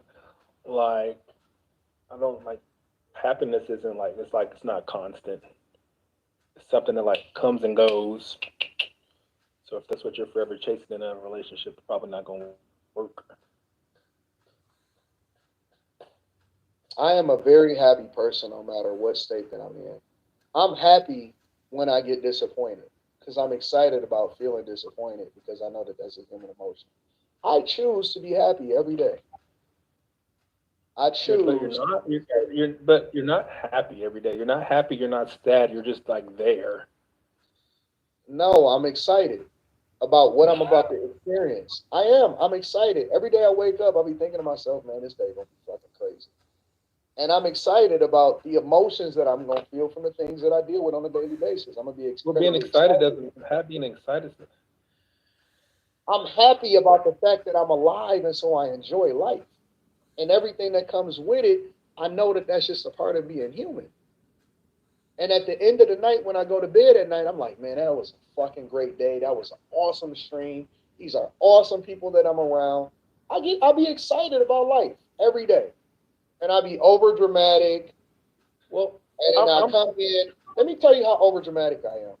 I'll be over dramatic. I get off and I'll be like, oh God, I can't believe it. And then Rita plays right into the role and she says, oh my God, you know what you need? You need some box. And I say, oh my God, no, I don't want any. I just want to go to sleep. And she says, come here, you need this box. And so she give me some box and I'll be like, all right, I'm going to do it now. And that's the game that I play. Like, I am a very overly dramatic person. And like she just gave me a lecture when y'all was talking. Anton, I'm not going to chase you tonight. You got to make sure that you get the box. I said, okay, you know what? I don't want any. I'm tired. And she says, you got to get it. Honest to God, is that not just the conversation that we just had? Thank you. Like, I'm very toxic. We know. Oh, we know. I'm very toxic. And I'm going to go upstairs. And I'm gonna go upstairs fully clothed on purpose. Why do you got your clothes on? Because you know what, I'm not. And she's gonna fight me for the next 10 minutes to take my stuff off, and then I'm gonna get some box, and then I'm gonna fall asleep. Like, oh my God. That's why I'm taking Rita on vacation. She's laughing right now. I'm ready. Let's get it. She know we've been talking about it. We're going. But no, I'm not role playing. Like, I really believe it in my mind that I'm too. I don't. You know what? No, I'm good today. And then if she'd be like, oh, okay, well, not a big deal. About 3 or 4 o'clock in the morning, maybe 4 or 5 o'clock in the morning, depending on what day of the week it is, and be like, oh, come here for me.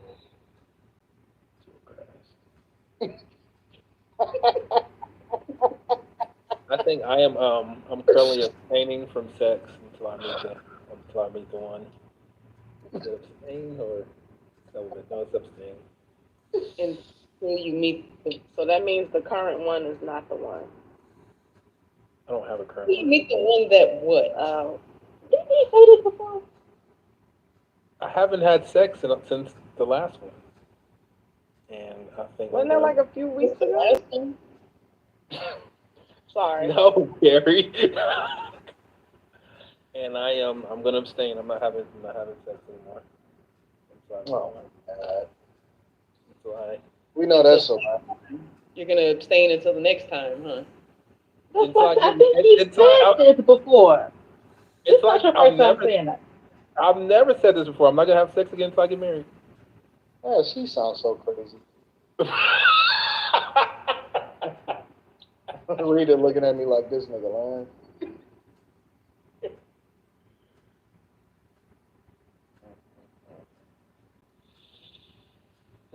All right, let me read these super chats so we can get up out of here. I might as well start with that one first. Have you ever considered writing an autobiography? I'm guessing that's to me. No, I haven't. Because I just consider my life and me being on the internet deep autobiography. So, JC said Molly would cheat for the right price. She's giving stripper vibes. Fat Glee says Slimmy dressed like he smoked crack through his fist. What? I don't even know what that means. Kirsten says she's going to be cheating on him the whole marriage. My gosh. Lola Bunny says simpiest simp ever. They all referring to the person that was taking her over for closure. Mont says closure is nice, but make sure you get that ish before you meet me, baby. Ismail says don't marry that woman. You'll be divorced in a year. Game Wise DJ said the simpism in full effect. Hashtag Simp Festival. Mont says Molly can do what she want. Ain't no rules. Tyrant the Tyrant says closure for what? For what could have been? That dude is a certified grade A sucker. Tolerant says the crazy thing, the simp thought it was a flex, step crash dummy activities. Ismail says, I agree with Slimmy, that guy isn't the first choice. Kirsten says, the guy who she hugged and needed closure from said some funny stuff, I think, like, K, now go. He did say some funny jokes. Faith M says, Quentin, did you let your old girl that got skeeted on get closure before you took her back? Kaladu says, a Simpinator 3 Rise of the Simps. Lola Bunny says, it's giving me, let me hold your hair, babe, while you give him that hawk tour thing. Oh, that's crazy. Mont says, finna go into a ruleless, boundaryless marriage. Tianta Cunningham says he should have hugged them too and said, thank you for letting me have her, sir, then promised to let her visit on the weekends for some tender healing. Low Camp says, closure is a fallacy rooted in the pride of what if 5 years in a marriage she will be over there getting rope shot on her face and still have enough time to make it to Bible study with his ass. Anton is trolling, says Kirsten. Tyron the Timer says she's going to be getting her spine adjusted. He's going to be videotaping it. Mont says closure is real. It's like not knowing what happened in your child's mystery depths. But some things our souls just don't sleep until we know the truth. Angry Snowman 2 says this is shit that makes me not want to be white. I hope she give dude the HIV has to be Canadian. No, you don't want to wish that on nobody. Ismail says he should have left when she got out of the car. Muslim Maid says loose ends. He should have never took her over there. Then coming back crying, you walk. I didn't know red flags could cry. Cash says closure. Come on inside, baby. Come get some meat. Lola Bunny says Return of the Simp, Chronicles of a Salvage Hoe. Muslim Maid says you can't agree and say but. Mott says these bulls be proposing in 6 months and think that it's some romantic flex when it's just stupidity and reality. Mr. Robinson says Anton think he's slick. He only understands this in the positions of he's the ex that she needs closure from because he was that dude. He was that dude, but not the boyfriend driving her over there to him. Am I wrong? I understand it from the perspective of the ex. Mont says most white boys stay soft. This ain't gonna open his eyes. Tyron the Timer says this is Jada crying to Tupac because she going to marry Will. Mr. Robinson says, wait, 2K, you kept a bunch of panties. Was it washed and did it still have that mildew banana smell? $10 on gas, so he had to smash Miss Crunchy, says Cash Howard. Lola Bunny says closure is an illusion. When people pass away, you don't always get closure from them. You learn to be at peace without it or find closure from within. That's true. I agree with that. Tianta says, don't call us broken. We over here trying to heal. Martin Deja says, I got Slimmy and Q getting cheated on. I'm sorry. Martin Deja says, Molly looked like a financial cheater. Martin Deja says, Ray got to sell her next man a virgin story. Y'all better leave her alone trying to mess up her bag. Low Camp says, Molly like Jordans? Oh, let's go. We're going to make sure this is a defining moment package. Yashua says, my boy Slimmy probably walked like a giraffe on a modeling runway. Just playing, Slimmy. Mont says, hold on. The ladies can't say ish about this. Ain't no rules in relationships. And Q, I caught that rememberation word too. Tyron the Tyrant says, a rememberation is what he said, Q. Mont says, Kim understood Kim, but he will survive without that tag. Jerry says he should have done that before he got with the new woman. Doing it while he was beginning a new relationship or beginning a relationship with someone else is a test, as a test is disrespectful. Mom says, wait, Molly, so you saying you have a rule that your man can't get a tattoo of his ex-wife? Okay, I'm done. Mom also says, never date a woman who last nigga died before he got the chance to cheat on her. You will never be able to compete with that ghost. Oh, Jesus. AD, you know, Molly is a feminist on the low ski, right? First Prime 1 says, I think Carrie and Molly right, but Molly, quick question. If a daughter's stepdad died, but her real dad is alive, but got the stepdad's name tatted on her, but not her actual dad, what then? Dondre says, I'm with Molly, while praise me after I'm dead. Muslim May said, it's a difference when someone used to F you. Shout out to James Curry. I appreciate you. Mr. Travolta says, most women don't have a sense of duty and will leave when they are unhappy. It's a strange phenomenon. Most men have a sense of duty, so they stick things out. Appreciate y'all. Anybody got any final thoughts before we get up out of here?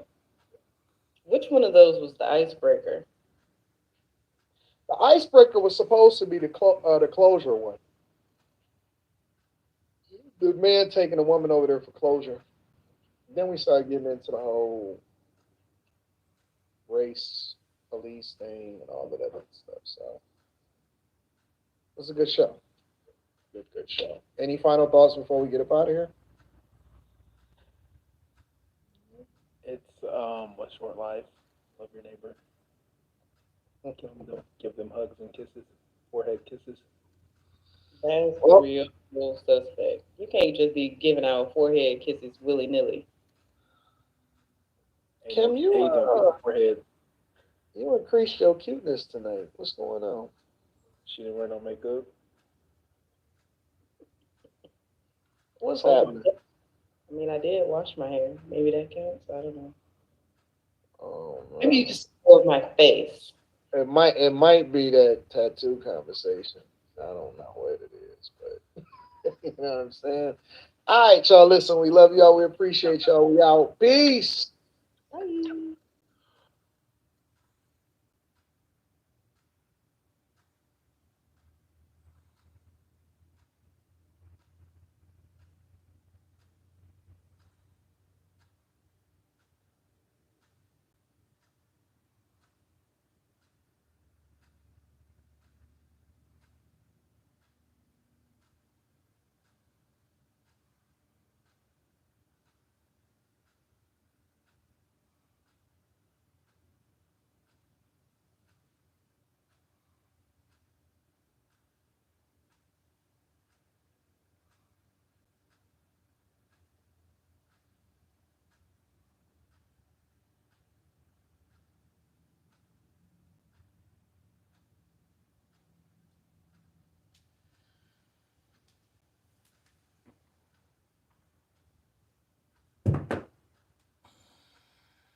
Through Rula, it's easier to connect with a therapist who specializes in you.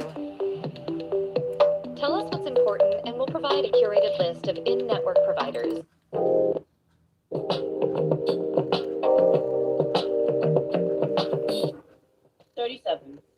All right, so what are we talking about? I mentioned a lot. We talked about it's over after 45, talking about do you feel comfortable discussing sexuality, or what do you want to talk about? I want to talk about relationships and kind of like dating, because I kind of suck at it. I'm not the best. Okay. I've been in a long-term relationship. You've been in one? Well, huh? You've been in a long-term relationship? Yes, the longest I was in was 13 years. And how old are you again? 37. 13 years. Were you married? No. Any children? No. Were the long-distance relationship, were you guys living in the same city? No, it wasn't a long-distance relationship. We were actually living together.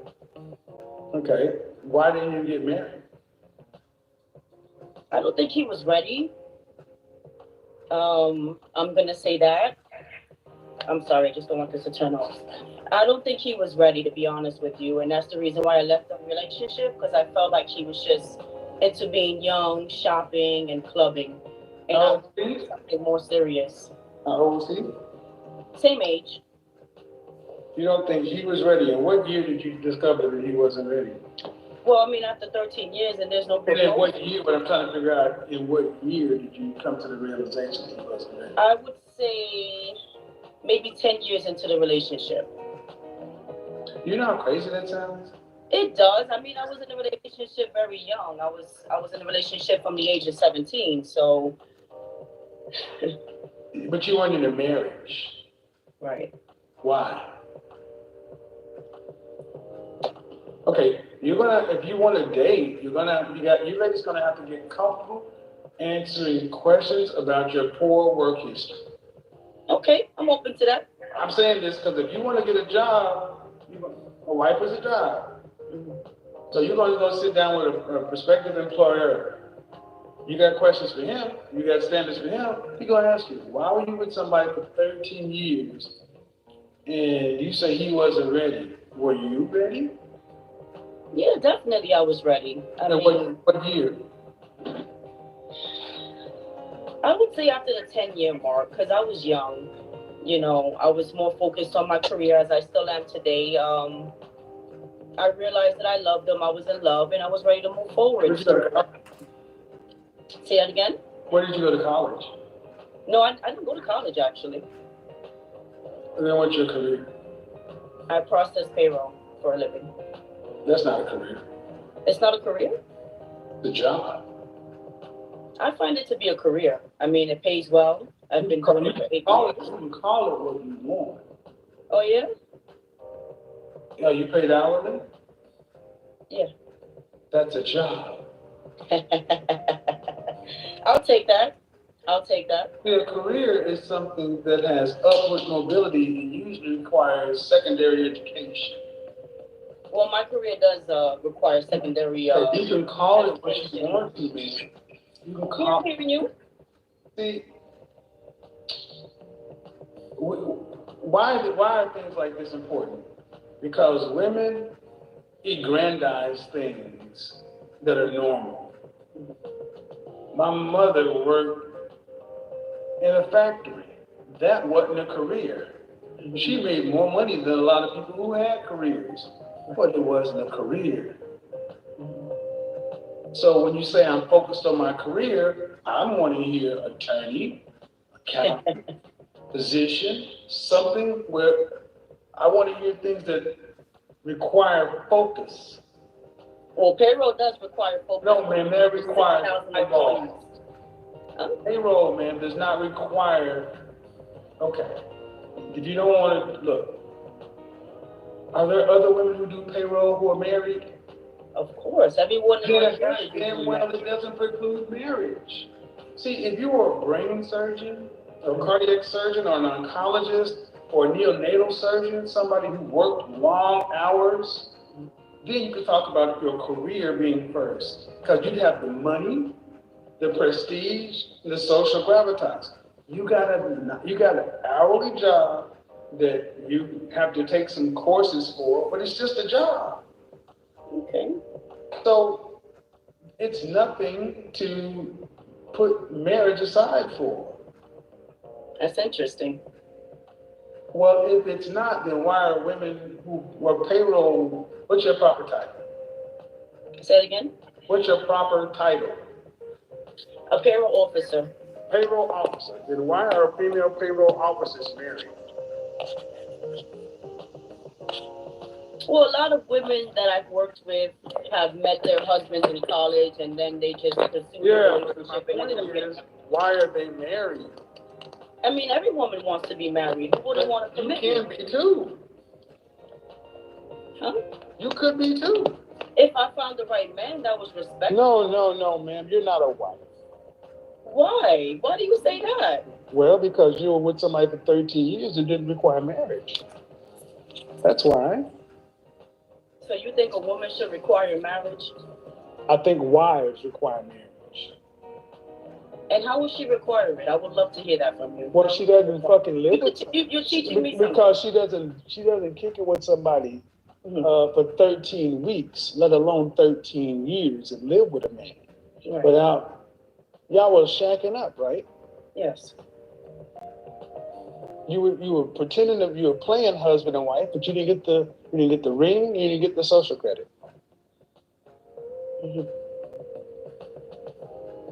There was a ring, but I didn't really feel like the ring was something that I could mention, because if your mom buys the ring for you and you give it to me, that doesn't count, right?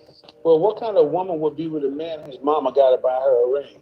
Well, she bought the ring because she got kind of tired of the situation. What kind of woman would be with a man whose mama buys a ring? Well, that's why I'm not with him, right? Because that's actually what made me leave him, the fact that his mama would get involved. But if a higher level man, a husband, would not accept a woman who would accept a man whose mama had to buy a ring. So you're not a wife. I wouldn't say that. No, Yeah, not off of that. You can't just say that off of that situation. Yes, I can. Oh, ma'am, trust me. Everything about you screams not a wife. Oh my God.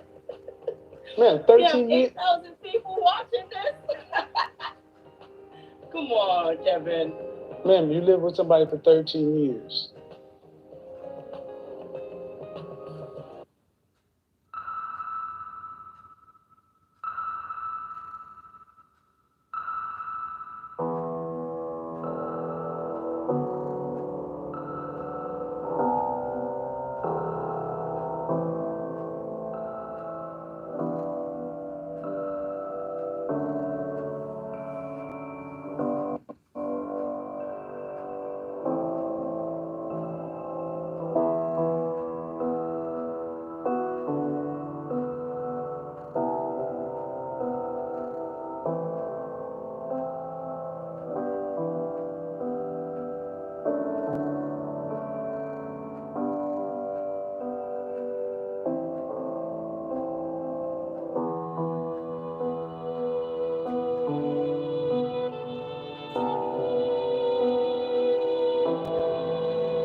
buddy, what's the damage?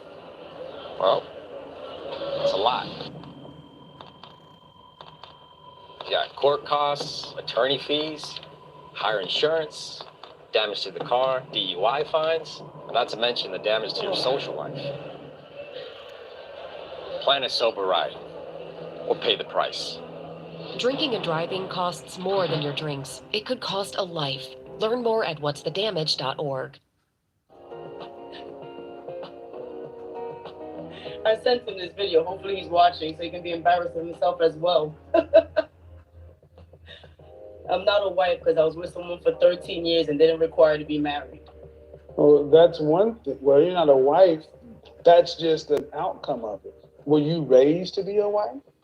Well, yeah, actually, I have a mother and father that were married. I was raised with a mother and father that was married. No. Yes. Were you raised? No, your mother and father were married. Were you raised to be a wife? I believe I was raised to be a wife. Okay. If you were raised to be a wife, then how is it that you could accept a man who did not want to marry you? How could you move into a man's house if you didn't have his last name? It was actually my apartment. I don't care. How could you accept women who are wives don't go away with a man who doesn't change their last name and put a ring on it? I can agree to that. And that's what a part of my growth was, to realize that, to be honest with you. But if you were raised to be a wife, there wouldn't be any growth necessary. Well, you know what it is? I have to be honest. I'm an enabler. You know, I actually didn't take my concerns and what I wanted in life and put that as a priority. And it takes time sometimes for some women. No, it doesn't. No, it doesn't. No. No? You were raised to be a single modern woman. You were raised to be a worker. I mean, you picked a man who was beneath you. He moved into your house. 2,000 years ago, would that work? No. Then why does it work today? Because you got a payroll clerk job? Payroll officer job? Wow. That's a fair question. You're right. I can't even go against what you're saying. Absolutely right. So why didn't you guys have kids? Well, I don't want to have kids unless I'm married. And if you don't want to marry me, why would I have a child? So why were you laying up having sex with this man for 13 years in your house? I had a sexual appetite that I wanted to please. With a lower level man. Correct. Could you get a higher level one though? Of course. Absolutely. Could you get a higher level man to do more than just have sex with you? Yes. You can get a higher level man to marry. Of course. I'm just not open to relationships because I'm afraid. I feel like sometimes my... Stop. Do you listen to the bullshit that's coming out of your mouth? Because it should make your breath stink. You actually sat here and said that you could get a higher level man. You could get a higher level man to have more than sex with you. You get a higher level man to actually marry you. So you're trying to tell us that you openly accepted a lower level man. For what reason? I mean... If what you say is true, then why would you accept a lower level man? You could get a higher level man to marry you. I wasn't thinking that way when I was a young girl. But I'm a grown woman now, and it's... What makes you think you can get a higher level man? What higher level man is actively vetting you to become his wife? I have many, actually. I have many. Y'all hear this shit? Yeah. This is the delusion. What's the delusion? What makes it delusional? You have many. Excuse me. I'll tell you. You said you have many high-level men betting you right now to be their wife. Most of it, okay. How many? I'm gonna say about 3. How old is the oldest? 45. How old is the youngest? He's about 26. He's not a higher level man. Well, I mean, no. See, guys, look at the hearts. Graduated college, 45. How much does a 45-year-old make? About $150,000. What does he do for a living? He's a skyscraper. Say again.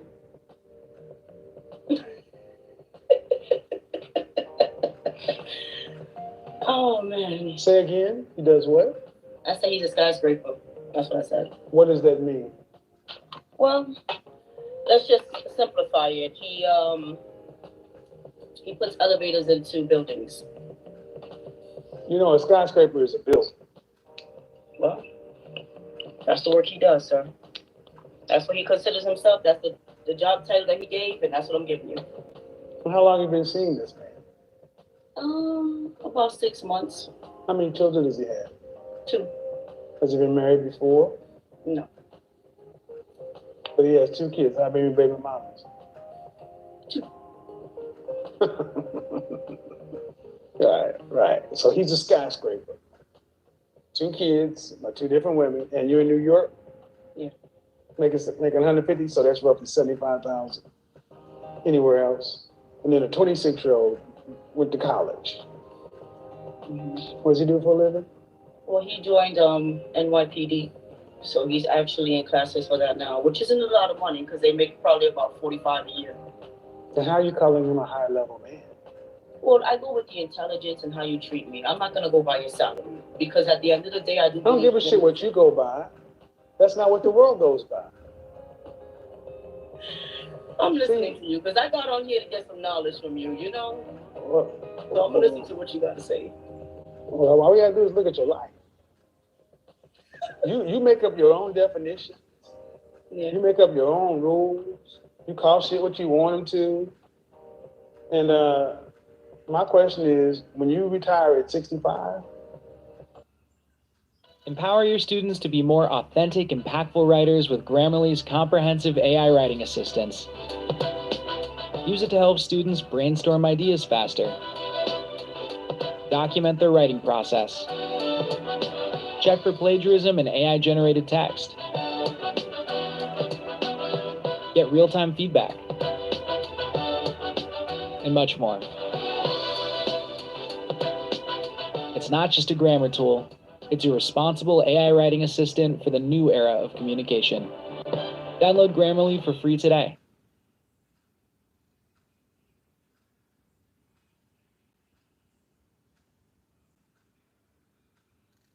Presenting the next generation of Icon G2 ratchets, built with innovative split pull technology, backed by a lifetime guarantee, superior in quality, more affordable than the competition. Icon G2 ratchets, only at Harbor Freight.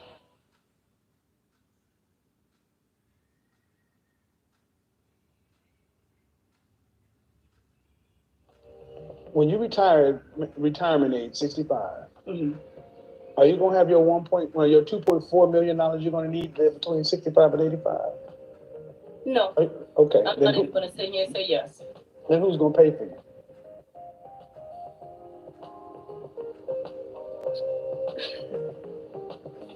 Well, I mean, I have goals in life that I'm working on. Yeah, man, you're 37. Who's gonna pay for you? I ask you, when you get to be 65 and life is on the way being over, there is no more goals in life. You're a senior citizen. Who's going to pay for you? No husband, no kids. Who's going to pay? Well, it's whatever I have at that point, what I've done. And when the money runs out, right? The money runs out, and you can't pay your rent. What happens? I don't think it's going to get to that level. Oh yeah, it will. Yes, it will. See, that's why I asked you. You're going to need your 2.4 million because you're going to have to live for 20 years. You're going to have to pay your rent. You're going to have to pay your utilities, groceries, elder care. Money runs out. If you don't have enough money and it runs out, that means you can't pay something. Your biggest bill is your rent. When you can't pay your rent, what happens? When anyone can't pay their rent, what happens? They get evicted. Right. Then where do you go? I don't see my life like that. I don't give a shit. Where do you go if you get evicted? I mean, to the streets, to shelter. Right, thank you. And see, this is why none of these women foresee being evicted on the street. They're not going to have the money. Because if you had a career, you should be able to take care of yourself, because if you chose to be unmarried, that means you chose to take on the financial responsibilities by yourself. That means you got to pay for it. And if a man was in your position and couldn't pay for it, where would he end up? Same place I'll end up, right on the streets. But why don't men understand this, and y'all think you think, so you can't honestly, so let's just say in my scenario, you don't have the money. Let's just say you have half the money. Let's just say you got 1.2 million, which we know that's not true. Let's just say you got it. You can't work anymore. Okay. Where do you think it's going to come from? Well, that's what retirement plans are for. Ma'am, I don't care what you call it. It totals up to a certain amount of money. Right. If you got half of what you need, call it whatever you want to. Where's the other part going to come from? See, I'm not laughing. I'm talking to a 40-year-old woman. And y'all are chuckling like this is a game. It's not a game. But you're There's laughing. no answer for it. There's no Yeah, answer. it is. You mean you'll be eating cat food, dog food, you'll be homeless. You're in New York City. It's called the street. This world is not set up for average earning payroll officer women to live by themselves. Well, I don't work for a little company, so. I don't care. Did you make more than 6 figures? No. Did you make more than 90,000? Yes. Less than 100? No. You make more than 90,000 a year? Yes, I do. Less than 100? No, I do not. Then you make 6 figures? My love, I make 150,000. This woman, I just asked you make 6 figures. She said no. You can We on Instagram, and I don't know who's watching, so we know my salary. Nobody gives a shit what you make, man. It's $75,000 adjusted. That ain't no money in New York City. No, I make no 75,000. I make 100. Rent adjusted. I used to live in New York City, and I know how much it costs. I'm in New York City every month. Rent, how much is your rent? Rent is around $3,000 a month. That's $36,000 a year. So you can make 150. You still ain't gonna have enough money to live. You pay federal tax, state tax, city tax. You're not talking to somebody who don't know what they're talking about. I respect what you're saying. You respect it or not, man, but the bottom line is you are choosing to be an unmarried woman out here. You better be able to pay for yourself between 65 and 85, because the government ain't doing it. There won't be Social Security. Whatever you make, whatever you invest is what you got to live on. And if you run out of money, just like if we run out of money, you will be on the street. No, I have a lot of resources. I highly doubt that. Exactly. They always think somebody else. This is why I always think somebody else is going to pay for it. A lot of resources. But the one resource you don't have is a husband and family. And that's my ultimate point. You lived with a man for 13 years and wasted 13 years of building a network and a family and the security and the social safety net. So now you got to talk this shit like you got a career and you're making money, you got all these resources, and you're just a chick with a payroll officer job. Congratulations. I mean, I will congratulate myself because actually. Of course you will. Of course you will. They always congratulate themselves because they. Why wouldn't I? Because man, it ain't gonna work.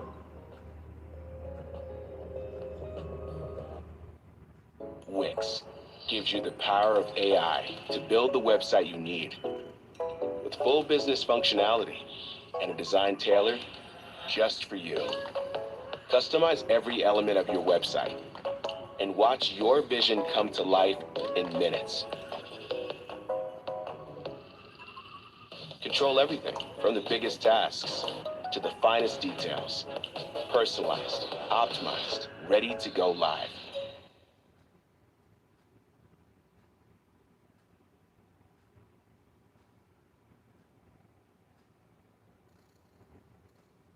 Once upon a time, crispy rice meant chocolatey peanut butter.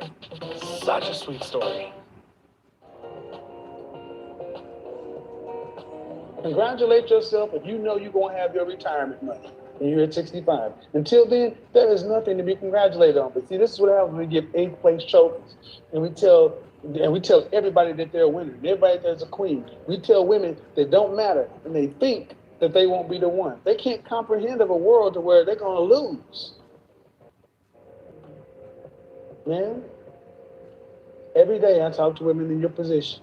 Right. I don't think it's funny because I listen to women like yourself, and y'all don't understand how dire of a situation you're in. That's how blind y'all are. I'm not blind, and I'm not dumb, and I'm not stupid. I do have things on the table that I know I'm going to be okay. Mm-hmm. Investments? So things on the table, do you come from money? No, but I'm going to have a nice big check when I'm done with my lawsuit, so I'm okay. Oh, a lawsuit. Yes, absolutely. So I'm okay. Yeah, I have my own organization. I do contracts on the side. So...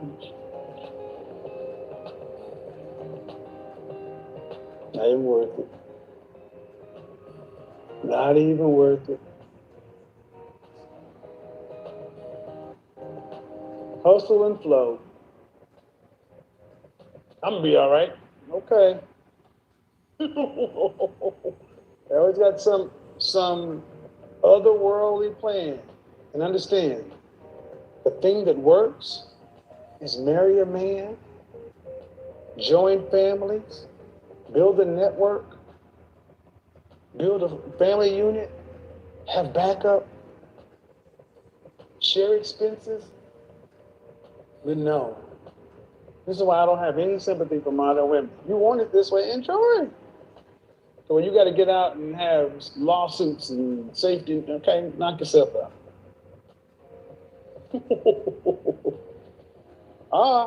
Okay. Now, whenever I ask, are you going to have your money to retire on? The answer is always no, but then the conversation goes on, then what? Then all of a sudden they got all these lawsuits and everything else. Well, what happened? You need to bounce back on, man.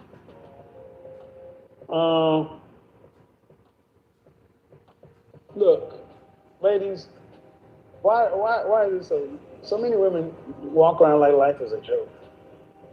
It's not a joke. It's not a joke. It's not a joke. It's not a game. Why are you so egotistical? Because your mama. Look at you. You are. Because your mama. If you want to talk shit to me, get your big ass on camera first. That's why. You gonna step to me, talk shit, get on camera first. Oh no. Why are you so egotistical?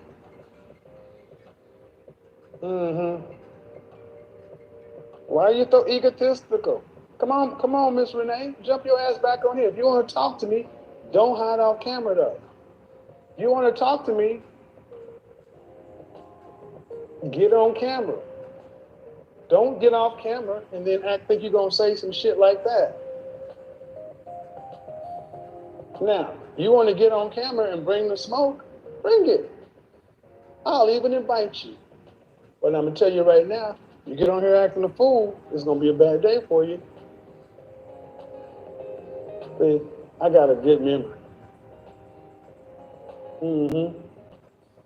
I got a good memory. Yeah, I got a good memory. Come on.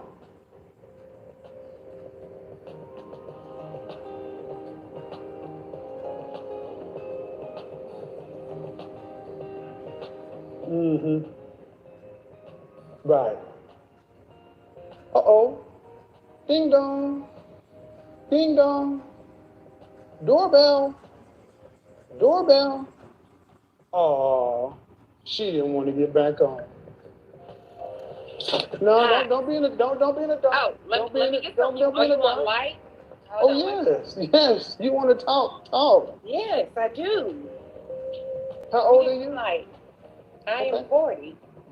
Okay, first of all, you're 40. Are you married or are you single? I'm married. I'm married. Say again, you broke up. Define egotistical. Define egotistical. You. No. Define egotistical. You can't say me. You use the word. Now please define it for the audience. When I bring up the word egotistical, your face is right next to it. Like, okay. So look, I'm gonna no. See, this is what's gonna happen. you come off as a man that. So this is what's gonna happen, chick. Either we're gonna do it my way. I'm trying to give you an opportunity, but if you want to go that way, I can do this without you. Keep all your passwords safe. Choose Chrome to safely store your passwords.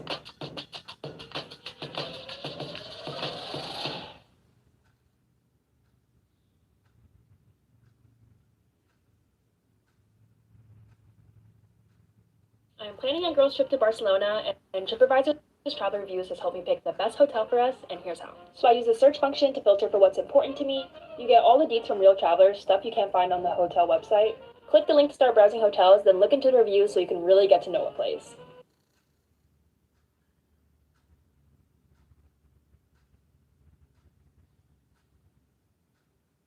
Yeah, because you're not talking. So right? You can either. See, this is when these women who just like to talk. So you can either answer the question. Yep. Gave you an opportunity. Feel sorry for your husband. See, what you do is you call women on their bullshit, and what's the first thing to come out of their mouth? Shame, insults, guilt, the need to be right. Sign language. There you go. Bring you back home, give you an opportunity to sit down and have a conversation. But see, so throw that shit out there, but they can't stand on it. So we don't need you for that. We've heard this shit enough of our lives. She wouldn't expect me to ask her to define a word. Now, you actually want me to know what I'm talking about. Zippity-doo-dah. No, man. You're going to have to stand on what you say. Stand on your disrespect, but at least be able to define it. You're going to have to do better than that.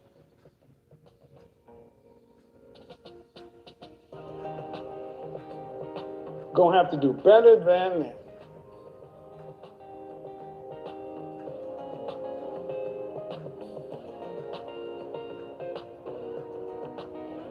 Don't you understand? You got a 40-year-old woman who could not even get through 3 sentences of a conversation.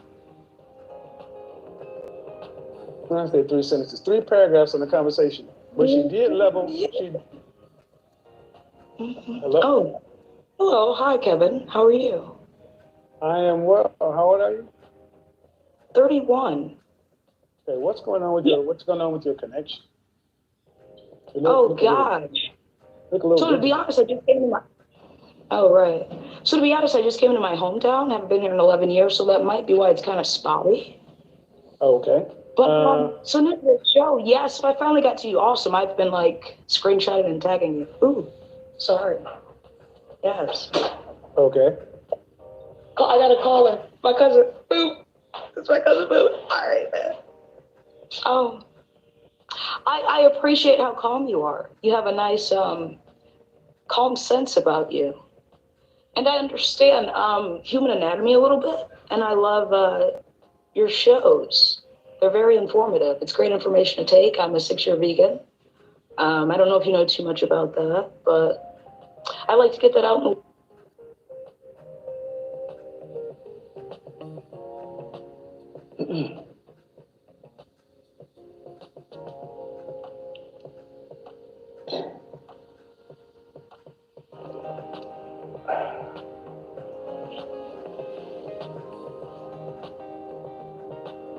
Cocaine's a hell of a drug. God damn. Hey, how are you? Hi, I'm good. How are you? I'm okay. How old are you? I am 20. 20. Oh my goodness. Yeah. So what are we talking about tonight? We are talking about. Did you have a question or anything did you want to discuss? Because I have several topics and none of them pertain to you. I actually DM'd you yesterday and I commented. Who's that with the camera over to the side? My friend. Okay, hey, how are you? You DM me. Okay, sorry. I'm just saying I get a lot of DMs. Okay, well, that's good to know. Well, to introduce myself, I'm Emerson P. Daniel, a junior strategic legal management communications major, concentrated in organizational management from Ellicott City, Maryland, and I go to Howard University. And so what I want to talk to you about is I'm a big fan of your work, and so I just want to chat, you know? So if you were a young woman, what would you be thinking? I know you heard that. So if you were a young woman in my shoes, what is the best tip that you would give me? What does your father tell you? What does my father tell me? Well, my father tells me that he watches you, actually. All the men in my life, like the older men, they watch you and they say well, you asked one lady if she was raised to be a wife, and I was raised to be a wife. And that's how I feel. I find that amongst my peers, that's not the popular narrative. You know, you seem as if you're gonna like you're wrong for wanting to be a wife, for wanting to be a woman in a relationship. Are you in a relationship? No. Have you been in a relationship? Yes. How long ago? I got out of it in February. How long did it last? A year. We can keep our enamel for a lifetime if a patient takes the proper preventive measures. I choose New Clinical Enamel Strength because there's clinical evidence to support that it does strengthen the enamel. Pronamel Clinical Enamel Strength does a really good job of adding that extra protection to the enamel.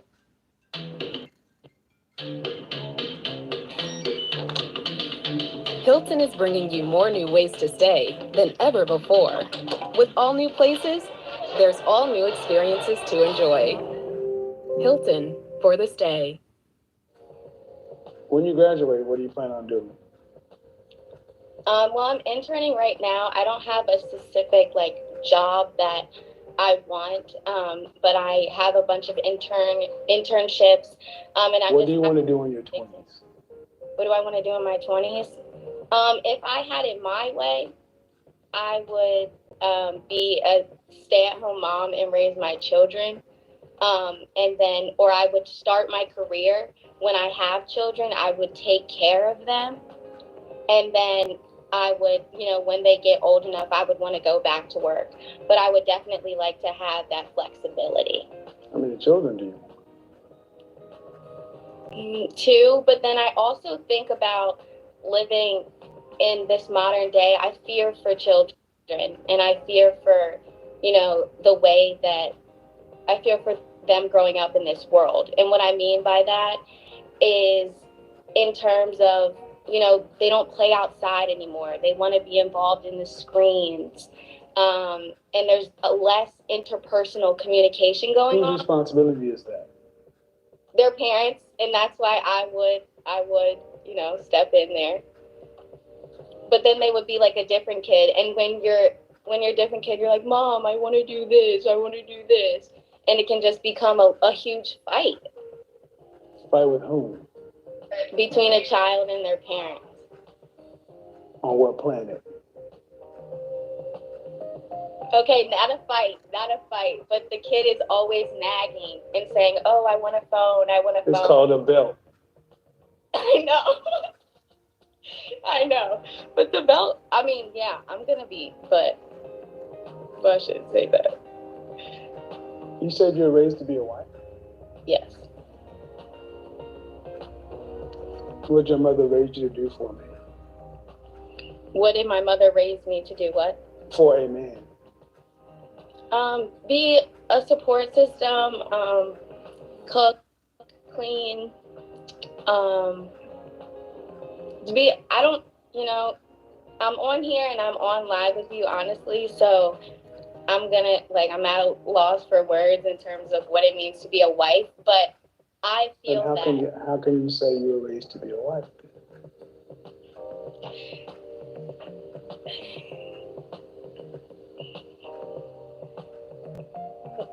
In society, there's a certain connotation as what a wife is. Use simple words. Don't worry about the college words. A wife is a woman in a relationship.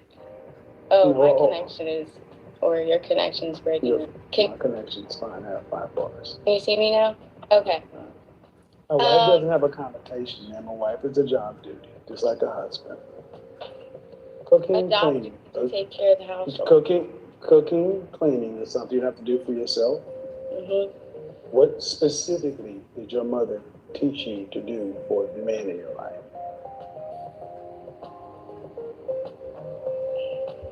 There wasn't something where she sat down and was like, Emerson, you do this and this. Then you weren't raised to be a wife. Okay. But I saw her be a wife. Yeah, exactly. I saw her be a wife. So You can watch somebody do kung fu, that doesn't matter.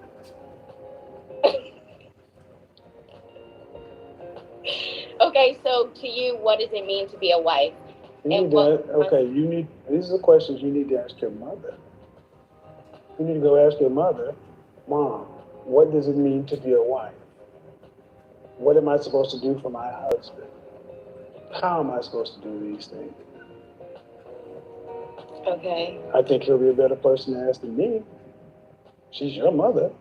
Mm-hmm. Does she have the knowledge? Mm-hmm. Then why didn't she transfer it to you if that's her number one duty? Well, she says Emerson, like, I mean, when you're growing up, they say, don't wear provocative clothing. We told you what not to do, but what did she tell you to do? Well, you cook, you clean. You have to do that for your survival. You support them in their endeavors. No, that's a passive. That's basically give me instructions and I'll do. No, proactive. I asked you a question. Does she have the knowledge? You said yes. I asked you why didn't she transmit it to you if it's her number one job? The mother is the first teacher of the child and the transmitter of the culture. Why did your mother, who has the knowledge, not transfer it to you? Score summer savings on snacks and drinks at Wawa or on the Wawa app.